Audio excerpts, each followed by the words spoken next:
I'm telling you honestly, I can ride wheelbarrow to go to that night shift. I don't care.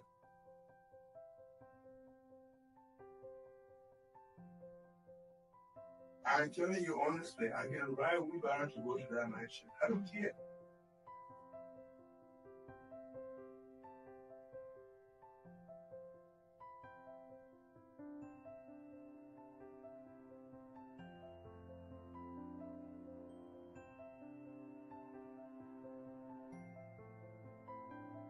I'm telling you honestly, I can ride wheelbarrow to go to that night shift. I don't care.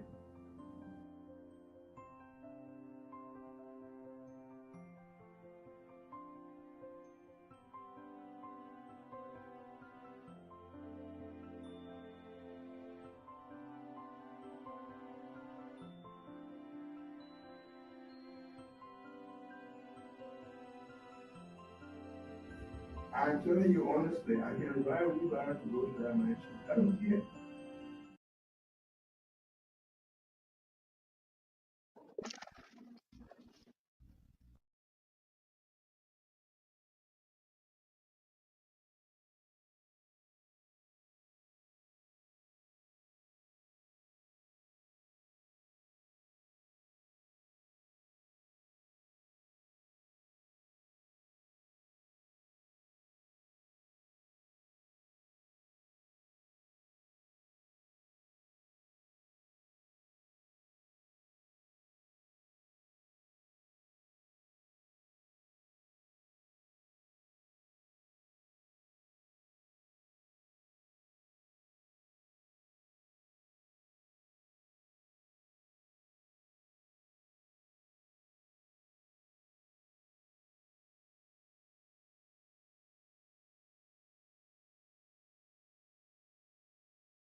exonerated the finance ministry. If that is true, I will know. I want to believe that people who do not side with his statement will not. He was involved with 25 million.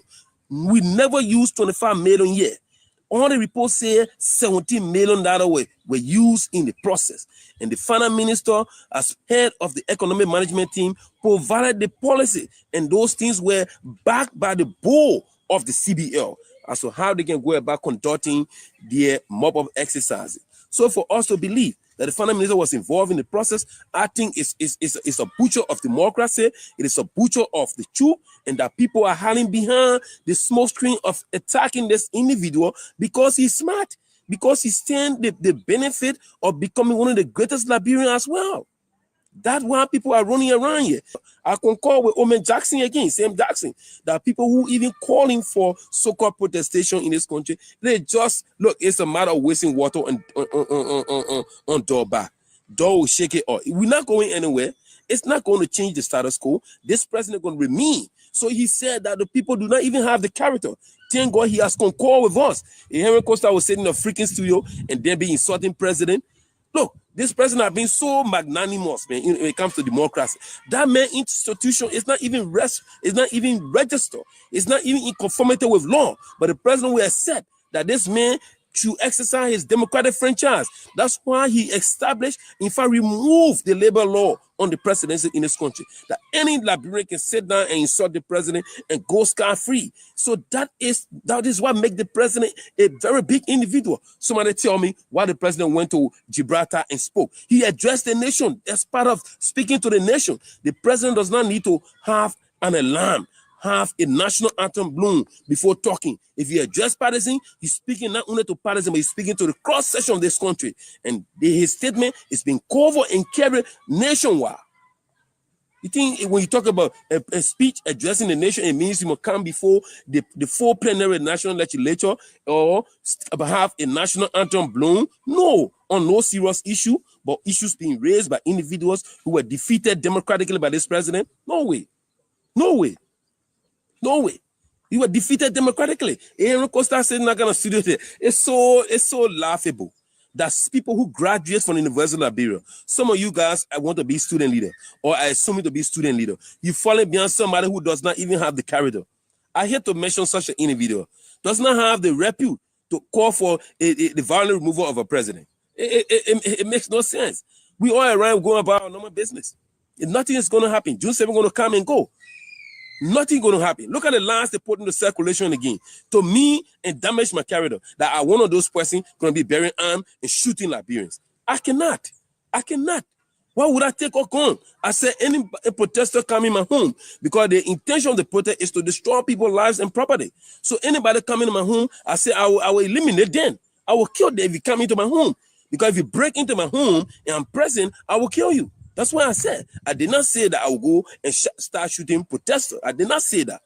Everybody is entitled to self-defense. Why you think the freaking amendment or the Fourth Amendment or the Fifth Amendment cannot go away in America? Why you think it's our right to bear arms in America? Because we don't want people to invade our privacy. So that's what I said. But instead, people have built some kind of, I would say, a superstructure on what I said, that I am going to be in the street shooting down people. Shooting down who? I've never killed innocent people before and will never ever do that. Never ever do that. And this person, I'm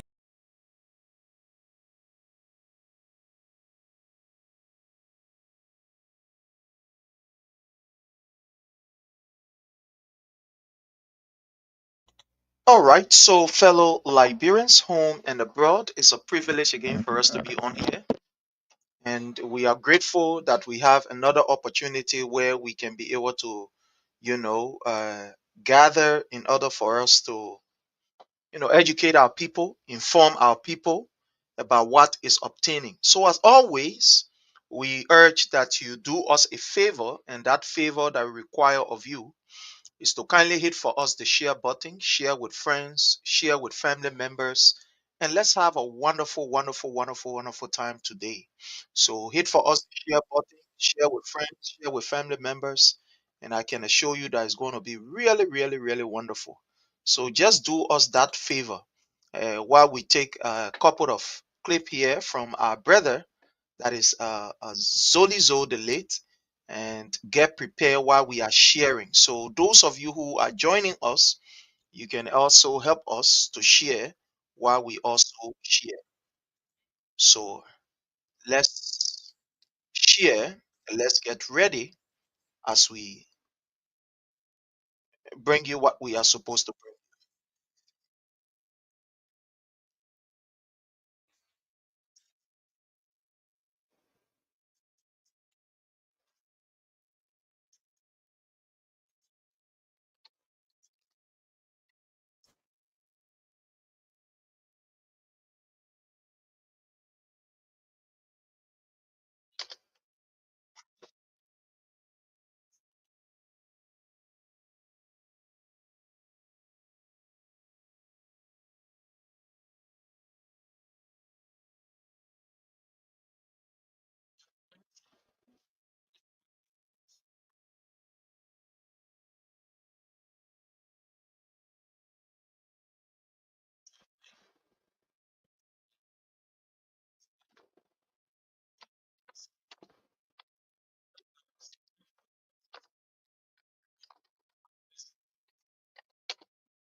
All right, fellow Liberians, today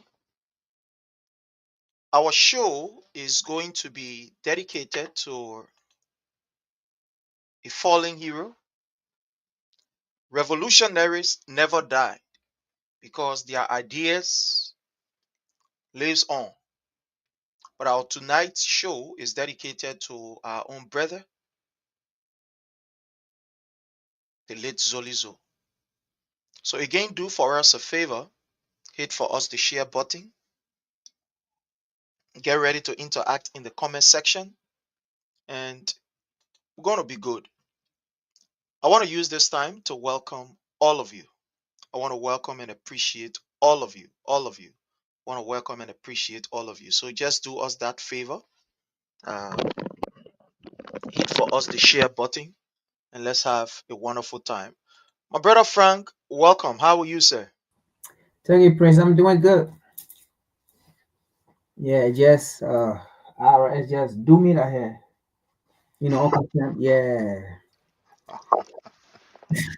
I know, Uncle Zen. Yeah. They took all my money, then they charged me 1,600. Wow. Yeah, I'm telling you. I know. I know.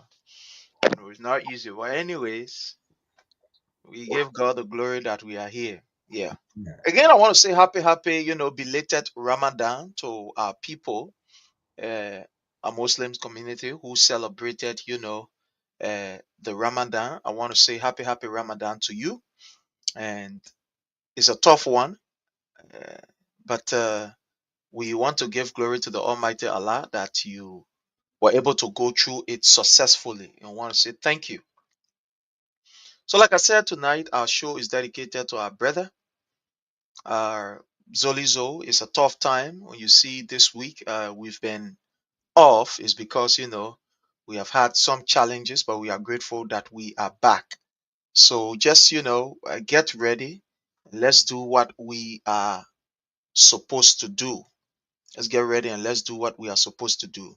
So, again, I want to welcome my own brother, Boniface. Boniface, how are you, Chief? How are you, sir? Yeah, I'm good. I'm good. It's nice being on the show again. Like you said, is we have a heart today that we'll be talking about the demise of our friend and our brother, a patriarch, a revolutionary. I mean, my heart bleeds so much when I heard that Zodi was no more. I could not even believe it. But again, like the songwriter says, we love Zoli, but God loved him best, Sure. and we mourn. We want to send our condolences to the family, to the party, and all of the friends of Zoli. We can imagine that at this point in time, a young, energetic, and well seasoned person like Zoli will be no more. But again, that is the kind of world we find ourselves. So Sure. we're very grateful that at least, uh, I mean, so heavy to say, but may his soul rest and all the Wow. Yeah, you're right about that. You're right about that. It's hard to say, but again, it has happened. We will only encourage ourselves and ask that each and every one of us continue to remember the family, that he has left back. The family. Let us remember the family. Let us remember, his wife or the children. Let's remember them in prayers. It's a very tough time. And I don't know, our brother Boniface, can you give us some of the moments of Zolizo that really, really was captivating, to you that you remember him for? Can you just, memorialize him in whatever way you can? yeah, I mean, I started being very personal, or I started being close, personal with Zoli from 20, 2017, 2016, 2017, when I had my first close interaction with Zoli. In fact, we're interested to know that I have my first son here in the army, and he was a team member to Zoli. In fact, right now he's in the house with me, right? Uh, Zoli was a senior officer. Zoli was a first sergeant, as my son was explaining. And my son is a sergeant in the army. And it was through him I really got connected to Zoli. So when Zoli was back and forth between the US and Liberia, at the time I was still working back in Liberia. And my son said, I got my father in Liberia. I want you to team up with him because in their unit or in their structure, where they serve as both military personnel, they have this uh, African soldier chat room or some kind of network between social of them as military people. Okay. Uh, I mean, from that point, I started knowing Zoli. He was a direct person. There was a guy who never ceased to speak what he felt was his conviction about anything. Anything Zoli saw as so passionate to him, he will not drop back. He will always say, "Look, Boniface, like you're the one can tell the CDC Bene for easy. I mean, anything you for, you go for it." This was the kind of person I knew Zoli. So when we first met one day, and Zoli and I had a quick chat at my office at the Ministry of Gender, and that day he have come along with Chairman Koji, the then chairman or former chairman of Minnesota USA CDC chapter, and with Moses Kemo, who was then the chairperson of North Dakota Yeah. CDC USA. And I mean, it was a very good meeting that day. It was so exciting. I mean, we had a good moment. And when he was going for his confirmation hearing, it was interesting to know that I led few group of Friends of Weah membership to that hearing. You know what I mean? And we have gone to give him our support. And unfortunately, and I personally know this is a public platform, and Mm. again, I see this to be our own property, you know. And I said to Zodi, I say, if I was President Weah, that was my exact word to Zodi. I say, if I was President Weah, I would designate you to act. I would not withdraw the nomination. I would not hold back. But again, be it as it may, all those things happen, and Zodi served the party in every way possible. He committed his time, his resources, his energy, his strategies. I mean, he was always knocking on door. I remember the 2000 and 2000, is it 2000? One of those election. I think that the election of one of those senatorial, Zodi called me that night and say, B-face, he used to call me B-face. B-face, my man, so why you guy in your hand? And we try to analyze, and the figures from everywhere. So every time we were like calling one another, my man, what you think? What you think? I mean, he was so passionate. The day I woke up that morning and I heard and I saw on social media, I called Irepeve. I wanted to find out, I wanted to really make sure that this was not just the normal Liberian politics that we mm, all play sometimes with people's lives. And I said, my man, why am I sitting on Facebook? And the moment I call him News Straight, one thing I learned about the CDC family, sometimes we all have that kind of interconnect. As soon as I call him, my man, AL. As soon as I call Peve, my man, AL. I have not even talked about Zoli. And it broke me down like the day we are considered election, to be very honest. It was like a mm, sad day for my entire life. I mean, I don't even want to imagine. Sometimes I sit down and play his video. Sometimes I sit down, his voice is played in my mind. But again, like I said from the beginning, this is life. And sure. death is a necessary pathway. Death is a Mm, necessary pathway for all of us. And we all should just learn from this and see it. And I was listening to Abraham Gossen Williams. He said, excuse me, he said, if you are that high supporter of the CDC, you got to be very careful of those kind of health facility to be rushed to. And but sh- sometimes, Susan, when you are sick and helpless, sometimes you don't have a choice. I'm mm, very sure it's Zodi have had those absolute control over the decision he made at that moment. I don't want to believe Zodi who have recommended JFK. But sometimes when you sick now, like everybody made decision for yeah. you. I'm not Mm-hmm, accusing mm-hmm. anybody. Trust me. I'm not saying what they carry him, the people carry, though. Don't get me wrong. But I'm just saying sometimes, based on the thing we hear, based on the thing we see and know from back home, Chairman, don't be sick in Liberia and want to rush you. Just certain hospital in Liberia. Trust me, Prince. I can tell you for sure. Today you in Liberia, tomorrow morning they say you're here. If the next flight is available, please get on the next flight and leave Liberia. If the flight will be too long for you to come to America, go Ghana.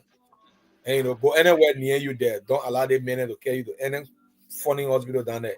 Because just the face, just by the look of who you are, that who that print though, that guy who let the demonstration again, Jeremiah Cohn, brother in big trouble. Oh, that's man, CDC man can be on the palaver, my man, you are in trouble. So be very careful. Again, let it be a caveat for all of us and people that we even associate ourselves with. Sometimes you sit down with people, you jokingly be saying it. But me, anything happen to me, nobody get me JFK, nobody care me Catholic Hospital or ELB. There are certain facilities in that bureau. Be very careful, brother. Be Mm. very careful. Yeah. See, Wow. I give You Yeke credit for that. That's why you see Yeke. I'm not in support of his different words he used because that's how he feels express himself. But as soon as you see Yeke running away from Labrador sometimes, he went for the coaching. Man, always say me. I can't go around here. But they need some of her influence could manipulate something, and before you realize that becomes the end of the show. So my man, we just move with it and live with it. That's it.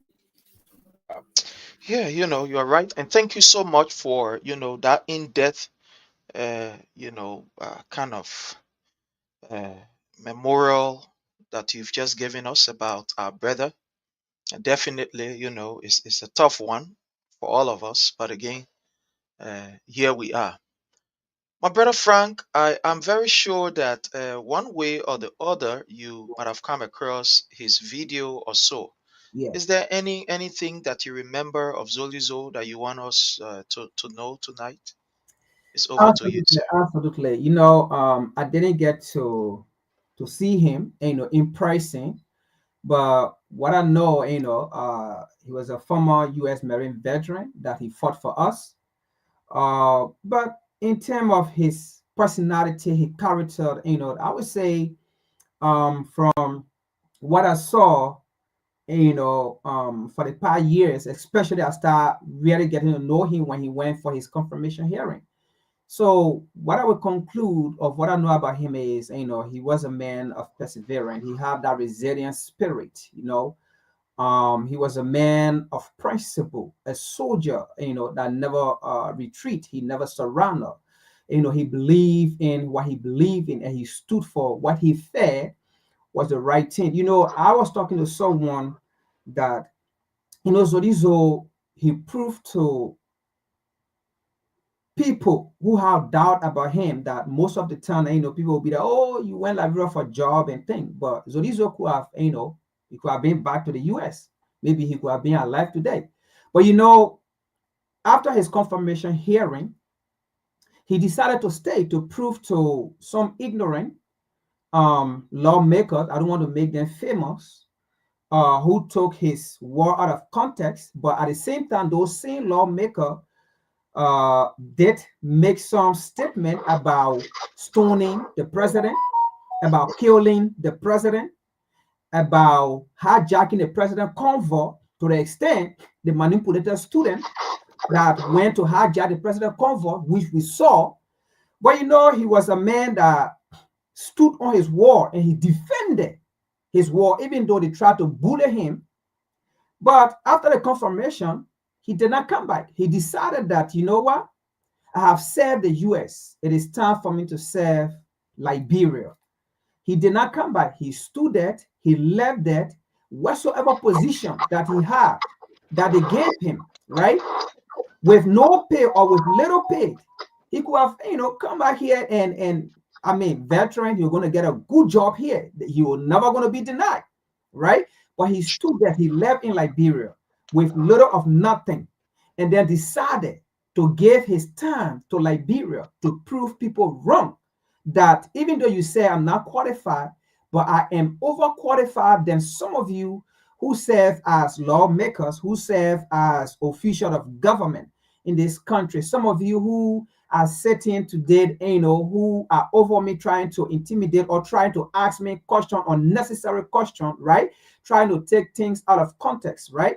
He proved to them that I am well qualified and I believe in Liberia than some of you. And today we can see that he proved then, right, that what he stood for, what he preached for, and the person he supported, right? That person was the right person. And that is why today we see many posts on Facebook. These same people are coming confessing that what it is against President Weah, they lied, and they run propaganda against him.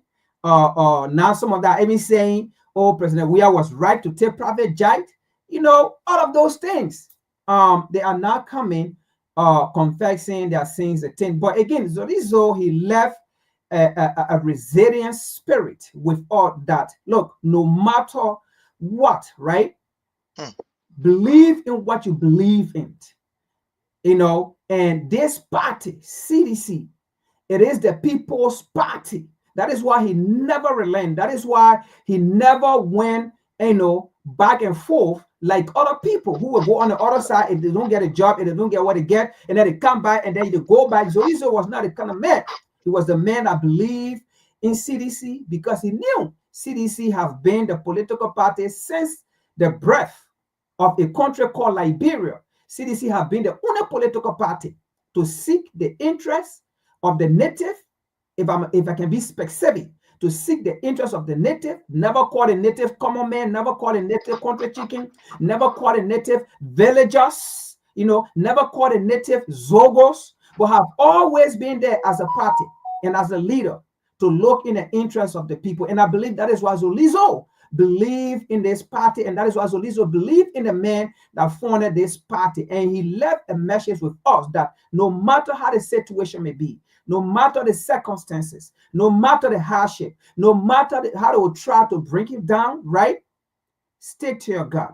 Stick with your party. Stick to your party and make sure and always support your party. That's the kind of man I know of Zolizo, a man of resilience, a man of principle, and a soldier that never retreat. Thank you so much, my brother. Thank you so very kindly. To just weigh in on the Zolizo issue. All of us, one way or the other, grew up there in Lokintown, where his family had their own residence, and I actually got close to Zolizo when I came here to the States. That's when we became very close. That is before the 2017 election that brought President Weah to power. It was this particular paraphernalia that we were fixing, for seditions, especially in the US, because what we intend to do, we had some auxiliaries in Liberia that we actually wanted to help, in the counties. So we designed a strategy that we should fix a kind of, t-shirt and cap and then sell it, and whatever proceed, we were to help, some of our people who were on the ground were helping. And Zolizo was very instrumental in, working along with me. In fact, he was the first person that even purchased it and say, I will purchase this and I will use it, as an advertisement so that others can also be able to join. And since then, he and I, we just clicked in 2016 before the election. I remember most often he would come on the podcast, to discuss issues of, relevance. And he was the first person that even told me about the MixLR app. There is an app called the MixLR app. It's almost like a radio app. When you have that app, all you need to do is just to listen instead of maybe using the data. You can just listen like a radio. So he was even the one that paid for it. He was the first person that paid for it and said, try this when he was in Liberia. So we've been, communicating. In fact, the most recent protest when we had here with our, how you call, Con, we talk. There were some things we talk, and he appreciated our effort and said, yes, that is the way it's supposed to be. The CDC USA, needs to be very, very proactive, and it showed that we can be able to, keep these people feet to the fire and not just to sit down for our arms. So that's how it has been. We've been communicating back and forth. But I want to say here to Liberians tonight, like I said on the Facebook post, this government, that is the Unity Party government, did not do well to Zolizo. And I will give you reasons why. Everybody at the LPRC have what we call uh, medical insurance or medical benefit. And most of the people at the LPRC, some of them, in fact, almost all of them, they take treatment to either how you call Amadia. Amadia is one of the, the well advanced medical facility we have in Liberia. It's very expensive, but people go there, especially if you have insurance. And some of these, expensive hospitals, like the Catholic Hospital, is where most of them go. Do you know, fellow Liberians, that Zolizo was denied of the opportunity? That is his own health benefit. Do you know that? The health benefits that were given to members or to employees of the LPRC, Zolizo was denied of that particular health benefit. He was denied of that benefit. The last time I even spoke to Zolizo, even his office, the office that he was occupying, they took him out of the office. There was a big fight. There was a rigmarole at that particular LPRC. There was a rigmarole at the LPRC. And today, I want to inform you, Liberians. I'm not saying from any second source or third source. I'm saying this from what I know, because we talk. There were people who decided that Zolizo must move. In fact, when the Unity Party took over, when Amos Stewart went there, Amos Stewart is almost like a friend to Zolizo. It's like a colleague. They were in school and, and the rest of it. He knows Zolizo very well. So they asked that they should all bring their document. They wanted to evaluate people. And when Zolizo brought his document, it almost like he was overqualified for the position that he was serving in. They looked at his record and saw how over the period, how he served diligently and even defended and protected LPRC from criminal activities. So they had nothing against him. But the only thing that they could do was deny him. In fact, Zolizo confirmed to me that, man, there are some opportunities that people are not even giving it to me. That I'm entitled to 2 bags of rice every month. LPRC, 2 bags of rice every month. I'm entitled to my gas slip. These people are not even giving me my gas slip. But one thing he always told me that, look, I have not come here because I only want money. I have come to serve my country. So whatever the circumstances will be, whether they tell me say go sweep, I'll go sweep because I want to serve my country. So that is the first thing that people need to understand. Zolizo was denied. Zolizo was denied health benefits. One time, according to what Zolizo explained to me, he said he was not really feeling too well. He was sick. So he went to the HR office and asked if they could give him sleep. Because it's like they were delaying in giving him his medical, to tell him, medical card and whatever. So he went to the HR office and said, whether they could give him a kind of slip so he can go to one of these medical facilities. And according to what Zolizo, look, according to what he told me, he said, oh man, you know that the people deny me? They deny me. Zolizo told me that they denied me. They said, oh, and working on it, we can't get in sleep now because, we have to make sure we put everything we have to put in before we can be able to issue you sleep and blah, blah, blah. So you got to get your chance. And you know what I'm talking about? I'm talking about 2024. In March 2024, when I, Zolizo, talk. So he told me that all the other people, they have their health benefits. To the extent, even common security that are there, just government without any position. These people have their health benefits. In fact, their children, some of them even have their children on it. But for him, he was denied. He was denied. They fought Zolizo at that particular place to remove him. And the only reason why he was there, because one, he was qualified.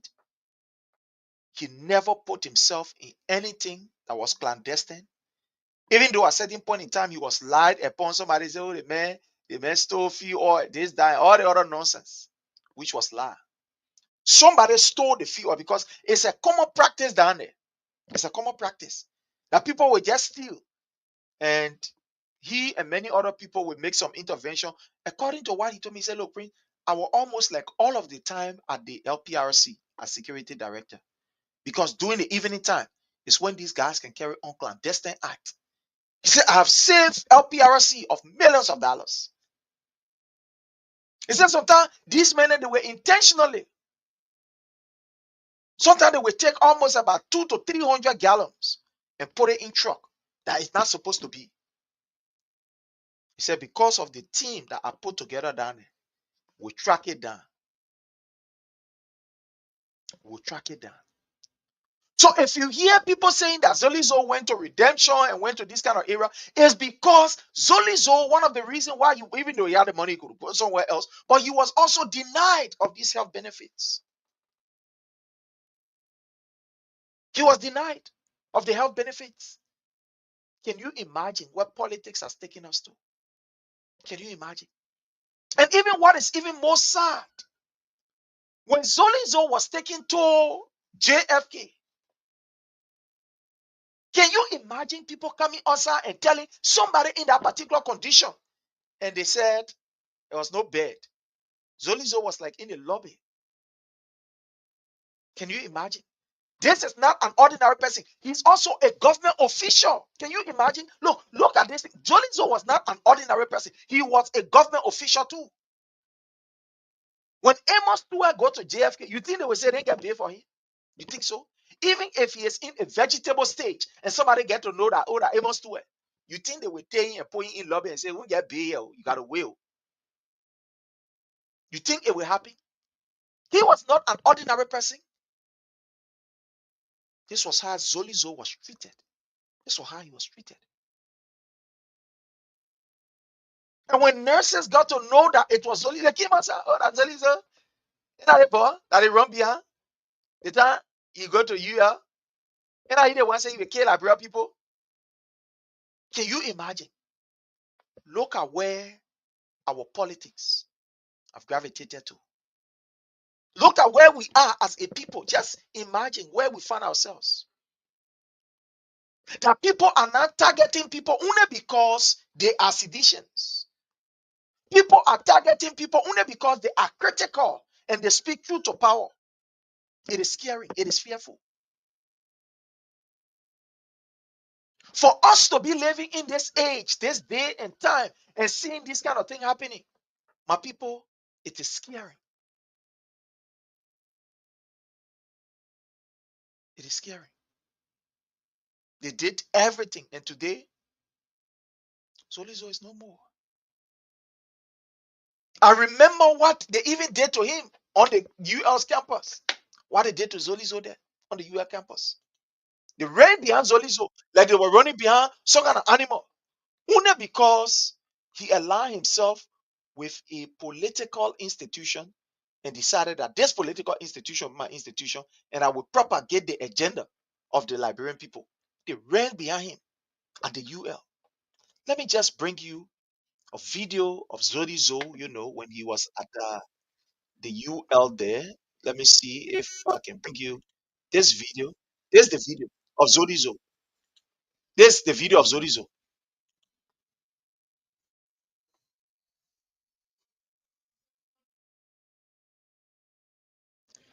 And Zolizo is a veteran of the University of Liberia, graduated from the University of Liberia, served the University of Liberia. He went there in the name of politics. People play other people to run behind him. Let me play you a few bars of this video.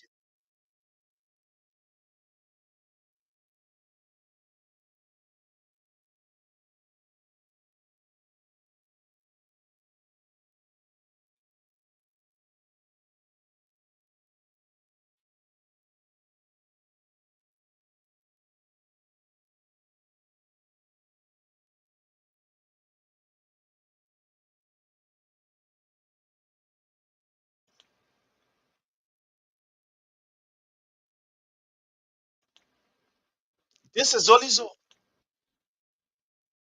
at the campus of the University of Liberia. You see that? When they planted people, you see what happened? You see that?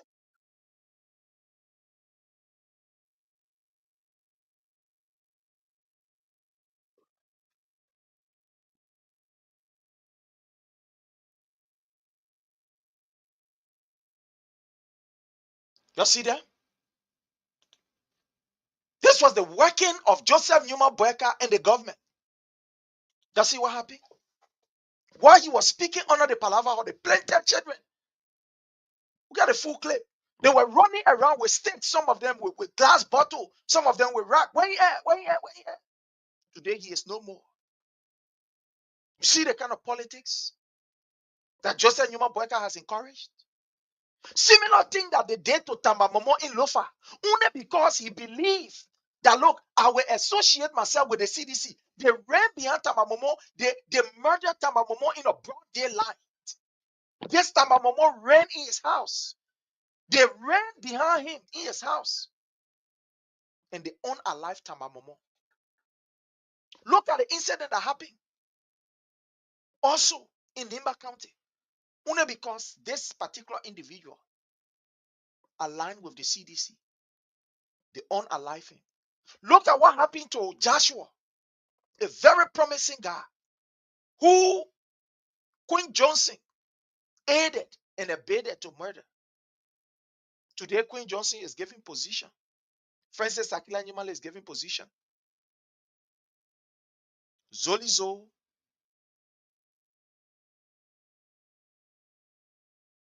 was murdered by this evil government. But again, fellow Liberians, join us and let's have a wonderful, wonderful time as we discuss the issue. I want us to start with the very first story that we have here on our agenda.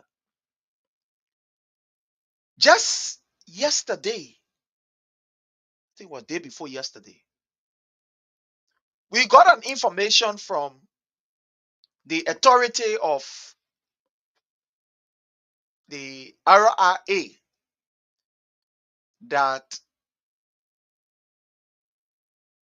in fact, before that, we got the information that the entire RRA was out of electricity. The place was pitch dark. And The senators call wanting to know what happened, what is going on, that the place is dark, especially when we have, plane going, coming, and the rest of it. And according to the information that was provided on Wednesday, the authority of the LAA, they informed the Senate Transportation Committee that a group of birds that was feeding on the nearby dumpster, they have been the one that is affecting or that affected the electricity supply at the airport, thereby cutting the airport off completely. According to them, they say, oh, some gonna dump out the people get in our Liberian way, some gonna dump out dump site, the people get nearby. These birds can come and enjoy themselves on the dump site. And from there, they go on the lepo. When they go on the lepo like that, they can be disturbing and the current can go off. Yeah, the current can go off. I want to start from our brother Boniface. What do you make of this particular, somebody will say, assertion, another person will say excuse, another person will say, the statement or the narration that came from the airport authority, that bird was the cause of which the entire current go off from the RRA. And these were the same people that were around yesterday talking about other people should go up for incompetent. Maybe we'll have some statement that will bring it out. Let's hear from you, sir. What do you make of this? So I want to borrow this quote from my brother Isaac Doe. He says, and I quote, "You can lie to come to power, but you cannot lie to govern. When you are in opposition, you can do all the proper. You can malign the good character of the government, even when you see why you can call it black. Because Liberia have a history of the people of Liberia can easily sympathize with opposition as compared to the ruling party. That is by record.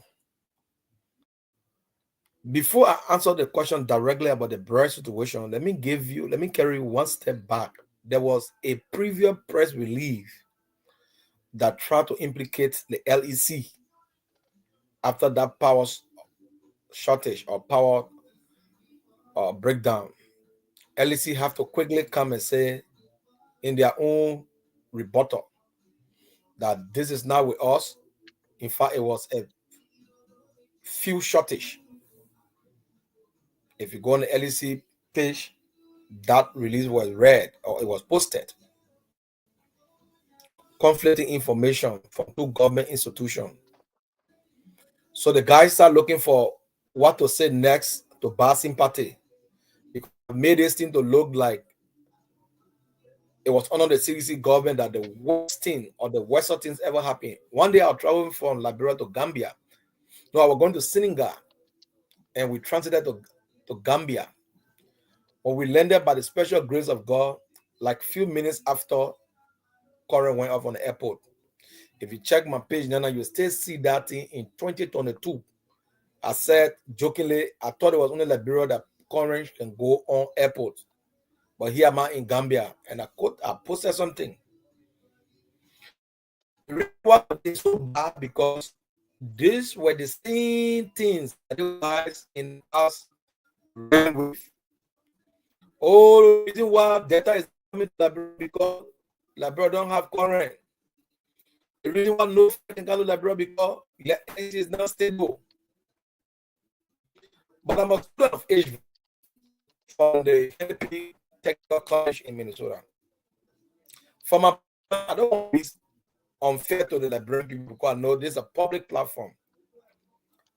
It is quite true that in some cases, but they say 199%, 99%, let me write, 99% breast sitting on electric wire does not cause shock. So it means that breast usually sit on power cables. The 1% science left it as if breasts sit down and there's a collusion, two power outright touches, it can be a shock. True. True. When you do construction, when you do safety in HVAC, do that. To the context that I want to say in Liberia, and this is my reason. Look at the doctrine of mind. It's not one bread sitting here, bread and hold it and throw it together. It's not a power line we are discussing a cable that leads to the airport of the Republic of Liberia. These brothers don't have an answer to anything. I was just listening to learn Eugene language just now. These guys, they don't have answer for anything. Anything. The only thing they will say will be to always shape things. And this is not the time for blame game, because you are the governing party. The reason why the 17,000 person different voted for you against the CDC was give them rescue, was not an excuse. They have entrusted, but instead you keep giving evidence. As we CDC make it to the beginning. The reason why we're increasing taxes that because CDC. George Weah was in the best position to give those excuses, or even greater excuses, because few weeks, few months into a governance process, you had a major protest. Just at the end of that, you had the COVID-19. That every part of the world was affected, not only Liberia. Like in Ebola situation, people came from everywhere to go help Liberia and other countries that Ebola affected. But in this one, people are coming to everybody has the same problem. So let me say to my wife, call office. Sorry. So to narrow it down now and to conclude quickly, these guys don't have an answer to that real problem. The only problem is to exercise our democratic right to work in the year. But let us hear like the saying of the former Auditor General, the spoon call. Tomorrow when you have election, you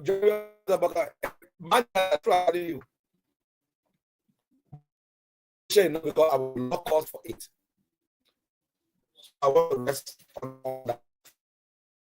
Thank you so very kindly. My brother Frank, is over to you. The government, according to the RIA authority, they are blaming the bird, as if the bird is so heavy, like from the analysis of, our brother Boniface, where you will have the bird now using the weight to connect the two, maybe the positive and negative, to cause a serious spark. Today they are blaming bird. Where are you on this? Let's hear from you, sir. Thank you so much, Brother Prince. First of all, let me start this way. You see,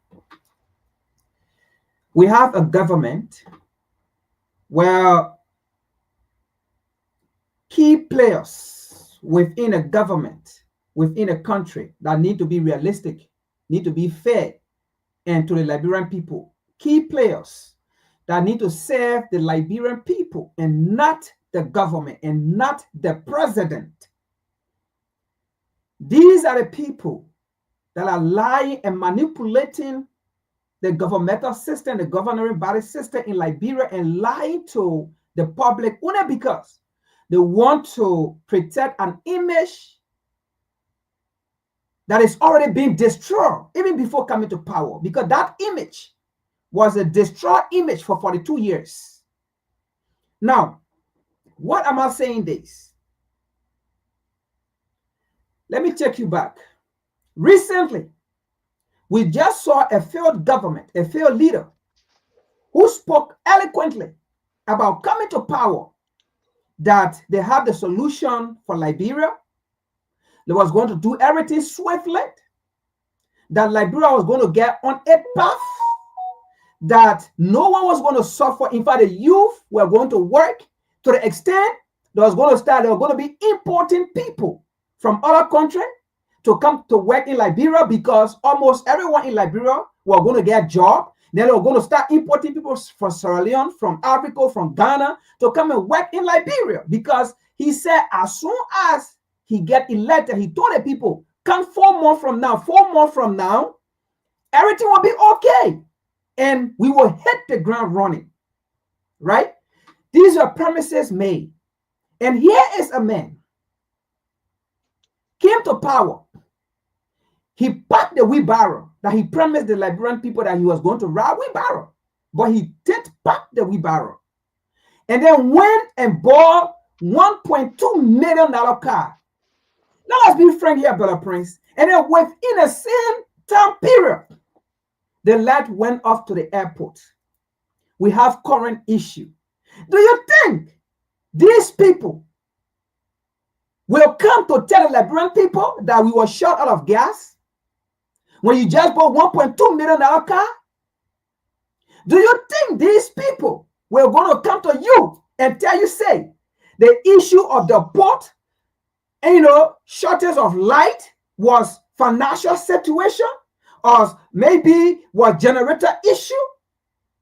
Do you think they are going to do that? If they are going to say anything related to finances, they know you are going to come after them to remind them. Then, if you have these issues, why did you buy $1.2 million car?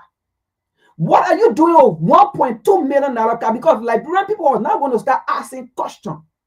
Where are you going to ride a $1.2 million car? Where are you going to ride a car in Liberia? Where? Which country you will use that car to go to run campaign comes 2029? Where? Before you say we want to buy bulletproof car. But let me get back to the airport here, because I'm giving references. I'm just telling you the reason why these people lie, because they cannot defend what they are holding. And if you cannot defend what you are holding, if you cannot defend what you think is so precious to you, if you cannot defend it, then that means you are not capable of holding that thing. You are not capable of maintaining that thing to which you are holding or you are occupying, because you are irrelevant. If you cannot defend it, if you cannot protect it, you are irrelevant. You are meaningless. That is what they are trying to tell us.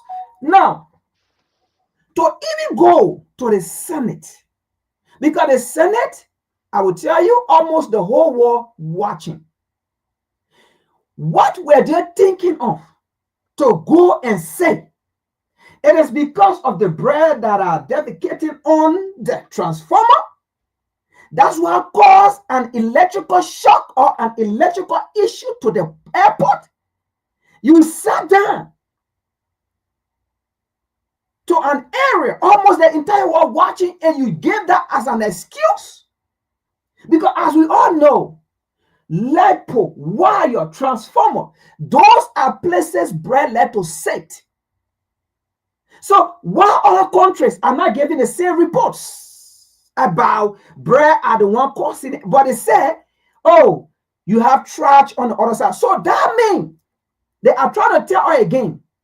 During President George Manuel Weah time, they said it was one of the time ever in the history of Liberia that Liberia was so dirty. If that time was one of the time period in the history of Liberia for Liberia to be so dirty, why the transformer did not blow off or go off, or why there was no current issue relating to bread? Because that time, if it was caused by trash today, and you telling all the past 6 or 7 years, Liberia was dirty, trash all over. So that means, where were these bread? Why the trash did not bring them? Why the garbage did not bring them? Why when they ate the garbage at that time, the trash, and they used our same transformer, they sat down there? Why the current did not go off? Why there was no electrical issue related to bread? And then you want to use that as an excuse to tell the world that it was a bread issues. How are these people thinking?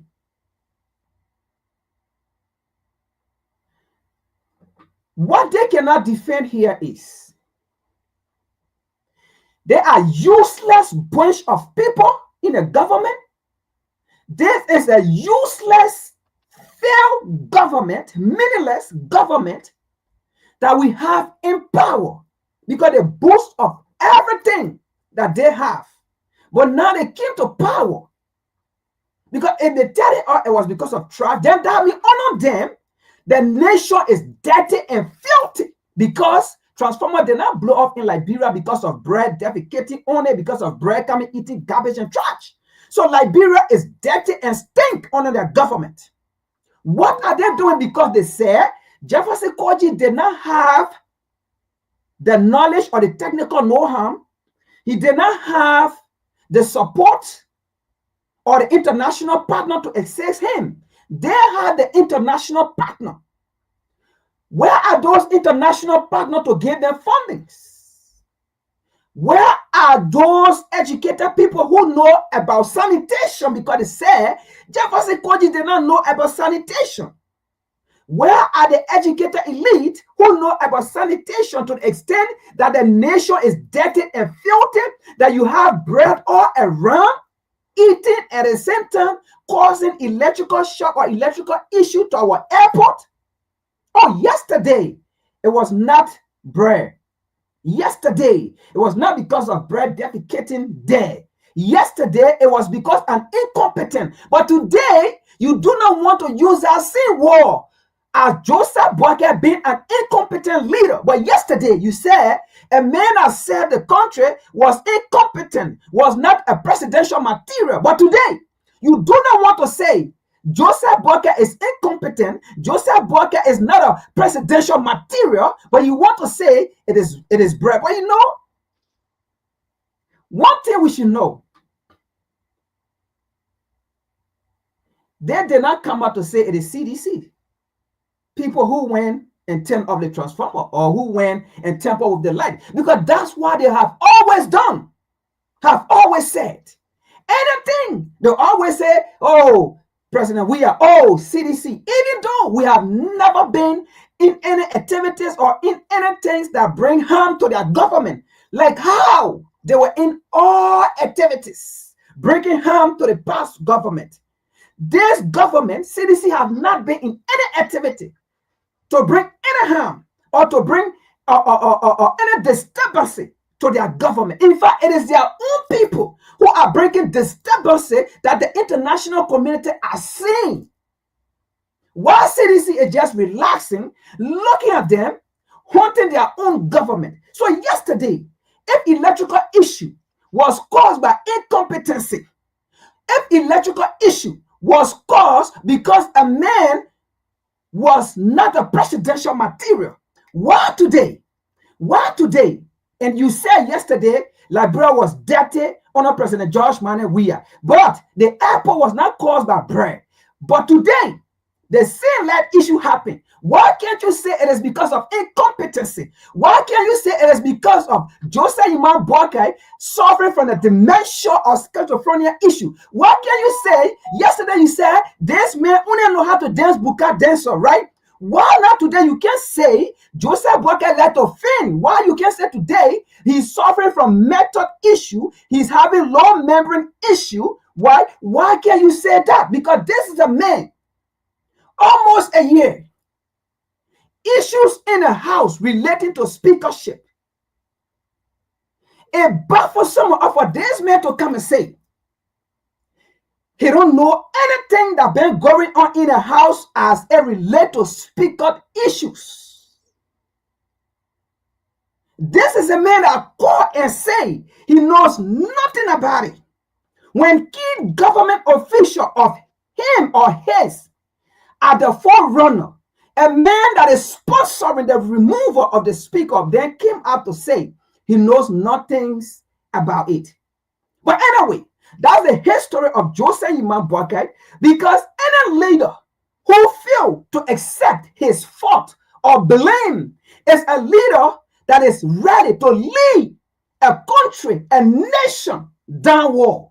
A leader who can accept his guilt, a leader who can accept his failure or his fault, It's a leader who is ready to make changes. It's a leader who recognizes the failure, and is a leader who wants to make sure those failures are not being repeated. But a leader who will see his or her failures and deny it is a leader that is ready to lead a nation downward. And that is why we see Liberia continuously and will continue to go downward. We are not bad mouthing the nation, but it is the reality, it is the obvious. And when we see the obvious, we speak the obvious and give the obvious solution. And that is what we are doing here. We sign up for this, and we should expect more of this to come. Thank you so much, my brother. Thank you so much. Our fellow Liberians, this is disgraceful. You know, I am sitting, thinking, and wondering. The excuse that they gave was there is a dump site. And, I want to show you the picture of this. I want you to look at this. They said there is a dump site that is not too far from the airport.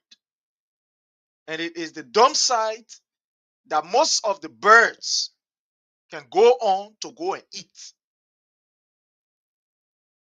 And when they finish eating, they go on the light pole to go and relax.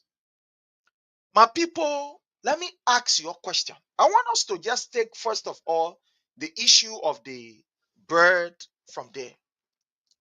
But do you think it is fair to us as a nation, as a people, that even around the vicinity of the airport, to have such a dirt? To have such, because you can rule this out. Yes, where there is a dump site, different, the bird will always be there. They will go look for their own feeding and whatever. But do you think even we should have this kind of dirt near our airport? Should we have it there? Don't you think that the government must be able to tell the people who are putting it there that, you can put there here? You must be able to take this there from here. And not correct for you to put it there here. You take it there from here. This is the day. This is the day. What is even surprising, according to the person that sent this particular photo, one of our sources that sent the photo, he said, the dirt that you see down there, that the government said tell the people to park there because they get other people around, they get these people in that particular area, they get almost like a kind of, city cleaning people, that they can take the dirt from different areas. So when they take the dirt from the people places, then they kind of park it there. When they take the dirt from people area and kind of park it there. Can you imagine? This is Liberia, the oldest republic. This is Liberia, where we have the airport. That airport is not just an ordinary place. It is the face of Liberia. It is the first thing that our international people who have never traveled to Liberia, when they come, that what they will see. The airport will tell them whether we are serious people or we are not serious people. The airport will tell them whether we are a nation that believe in development or not. The airport will tell them whether we are progressive or we are not progressive. Enter the airport, not too far from the airport, where you have see the heap of dirt. What do you expect? These are the people who used to take their picture and passing around with it. They use the issue of dirt to be a campaign message. They told us that when they were going to be given the opportunity, dirt was going to be no more in Liberia. That's what they told us. But today, they are telling us, bro, go and eat from the dump site. Then from the dump site, they jump all the way on the light pole and cause problem there. What? Cause problem? Now, this is just to tell you that these people are incompetent. They lie their way to power. Now the reality have stepped in. The reality stepped in now. The reality is not in. You can lie and say whatever you want to say, but at the end of the day, when reality now borrow, somebody will say, when reality borrow with actuality now, is the place we know whether that's true or the lie. And this is what is happening. all over the place. There are fields all over the place. So the bird will be attractive to the dump site. From there, when they finish eating, they will go somewhere to go rest. Even if we want to take it from that face value, we'll not even look at the bird. We'll look at the dirt that is there. It's because the place is very unhygienic, unconducive for human being. It's filthy. So birds will always come there. Birds will always come there. Even if we take the story that at least for some reason, let us give credence to that particular story. But it's a shame. It's a shame on the nation to have the airport to be surrounded by this kind of heavy filth. To have the airport surrounded by this kind of filth. It is not the bird that caused the problem. It is the dirt that is there that caused the bird to come. That is from them. It's not from us. It's not what we are saying. That was the excuse that they gave. There is a dump site nearby. The birds will go there. And at the end of the day, when they finish eating, then they can rest on the pole. That's what they said. You see, this is shameful. This is something that is disgraceful. Can you imagine? A nation, the oldest African republic, there we stay fighting with it. Even if we take that story as a true story that a bird may, they left to go off, okay. On the other side, let's take it as it is. But it's a shame.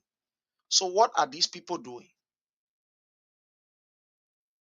So what happened to the city mayor or city whatever of Mangibi there? What happened to the Mangibi city mayor? No, what happened to the Mangibi city mayor? That airport around should be even one of the cleanest area. That airport should be one of the cleanest area. That when you even passing by the airport, you see it, you say, yeah, they play looking like airport. But to have heap of dirt there, then it means what is the city mayor doing of Mangibi? No, what is the city mayor doing? So you're just saying that they're eating money. They even get time. You see, this is a disgrace. But that is just side of it. But that is a complete blatant lie. That is lie. You see, these people lie to the extent that even nature, they want to lie on nature. Even on nature, they want to lie. The reason why these things are happening is because people who claim that they know, they have abandoned their responsibilities and duties. They have abandoned their responsibility. Down there, President Weah erected a substation. I don't want you to believe it. I want to bring you this identical video, right? I want to bring you this video for you to see for yourself. The substation that was erected at the RIA. Yeah, I mean, if that place is dirty under the educated elite, that means they are dirty. The educated elite, the experienced people, that means they are dirty because they're putting trash in our area. They are dirty education elite. They are dirty experienced people who are working in government. They are dirty. Now, let me just bring this. I don't even want you to believe what I'm saying, but let me bring this for you to see it for yourself. For you to see it for yourself. At RIA. Yeah. I want you to see it at RIA. I say, well, I say at RIA. I want you to see what they were doing there or what the government of President Weah did at that particular RIA. Let me just go to this video quickly here. Okay.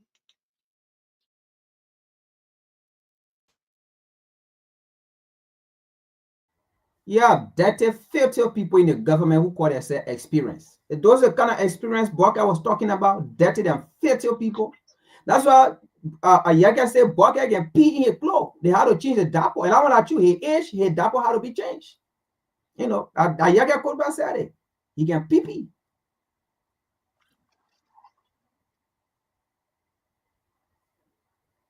So just bear with me. Let me just bring this here.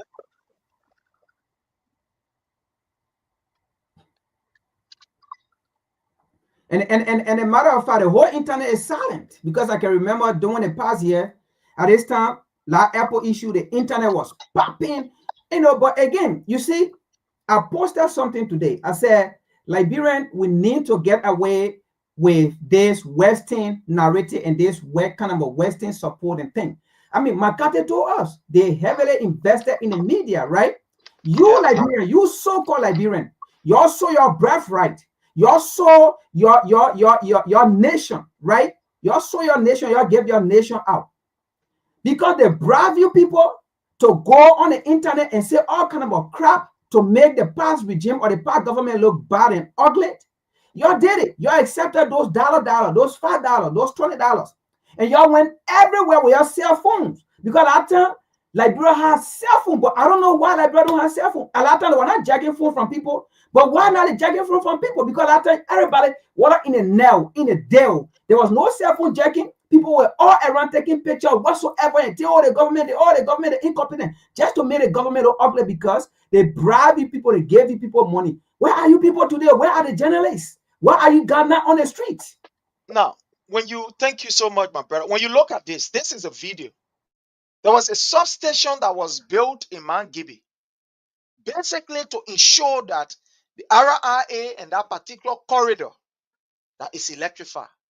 In addition of the how you call it, the generator that was bought.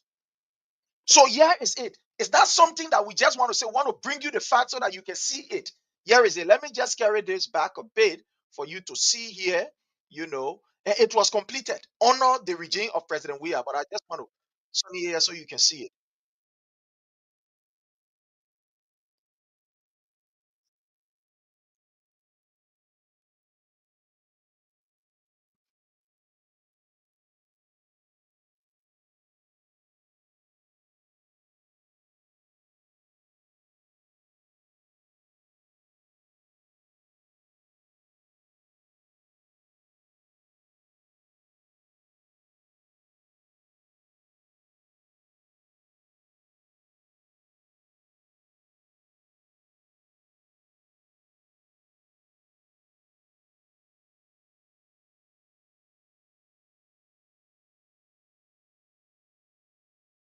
This was under the leadership of President Weah that this place was built. I want you to look at it. That place was built specifically so that the military, the 14 military hospital, and that of the RRA, they will always have electricity. There is something we call an executive line. At that place we have that particular, executive line that under no circumstances or condition, this particular place will go off. Will always be current there. 24 hours there will be electricity. Let's just play it for you to see.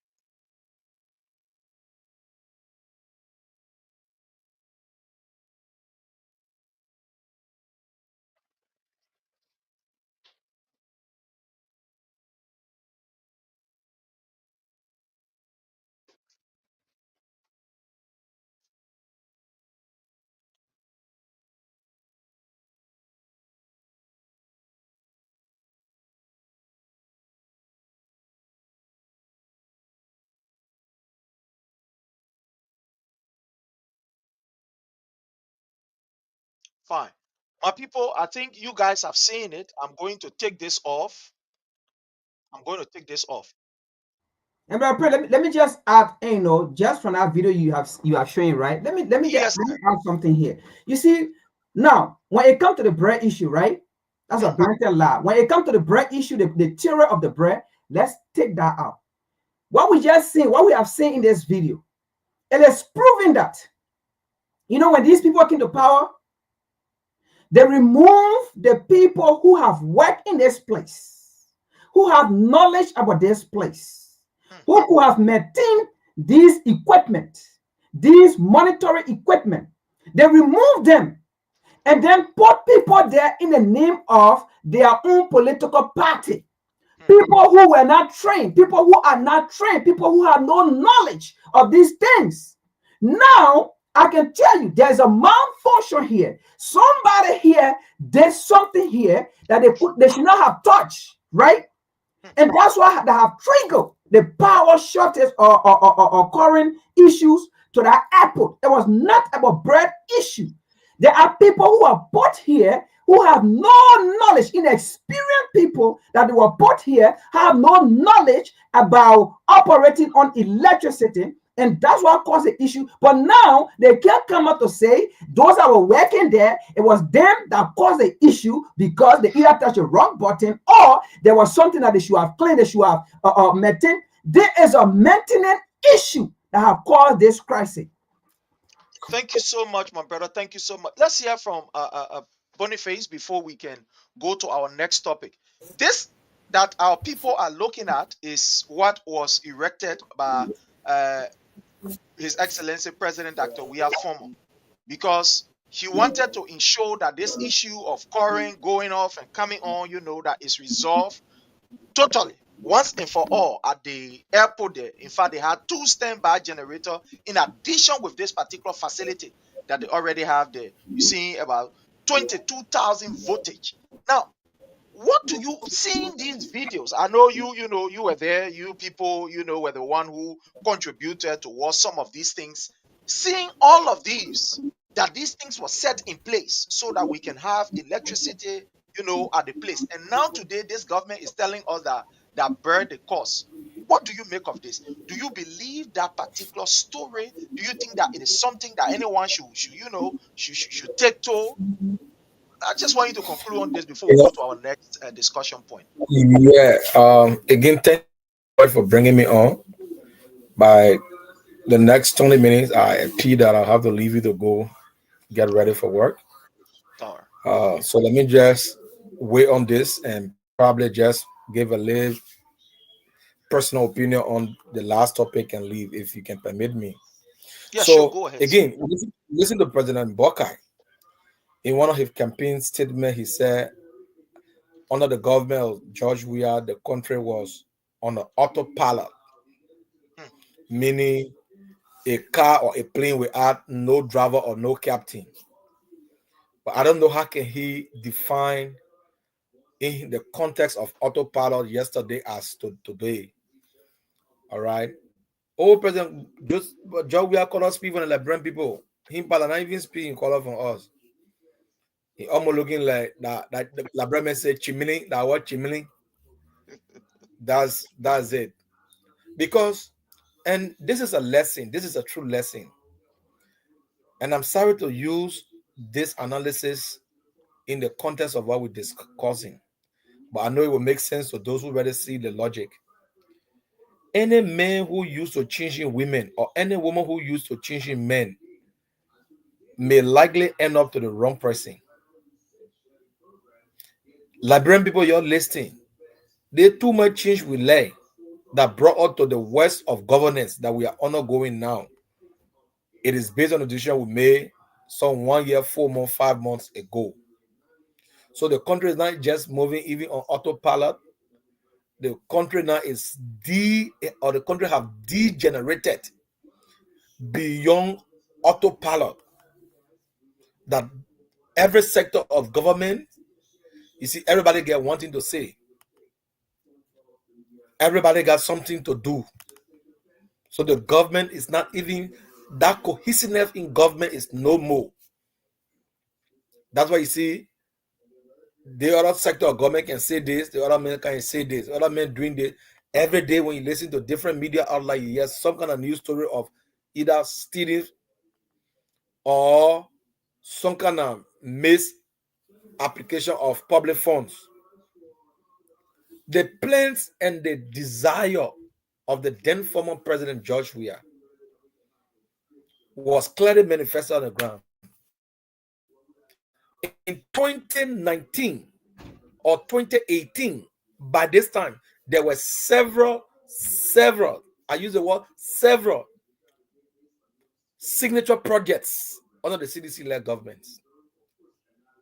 In 2018, by this time, there were several signature projects under the George Weah-led government. If you want to ask me, I can name few of them. By this time,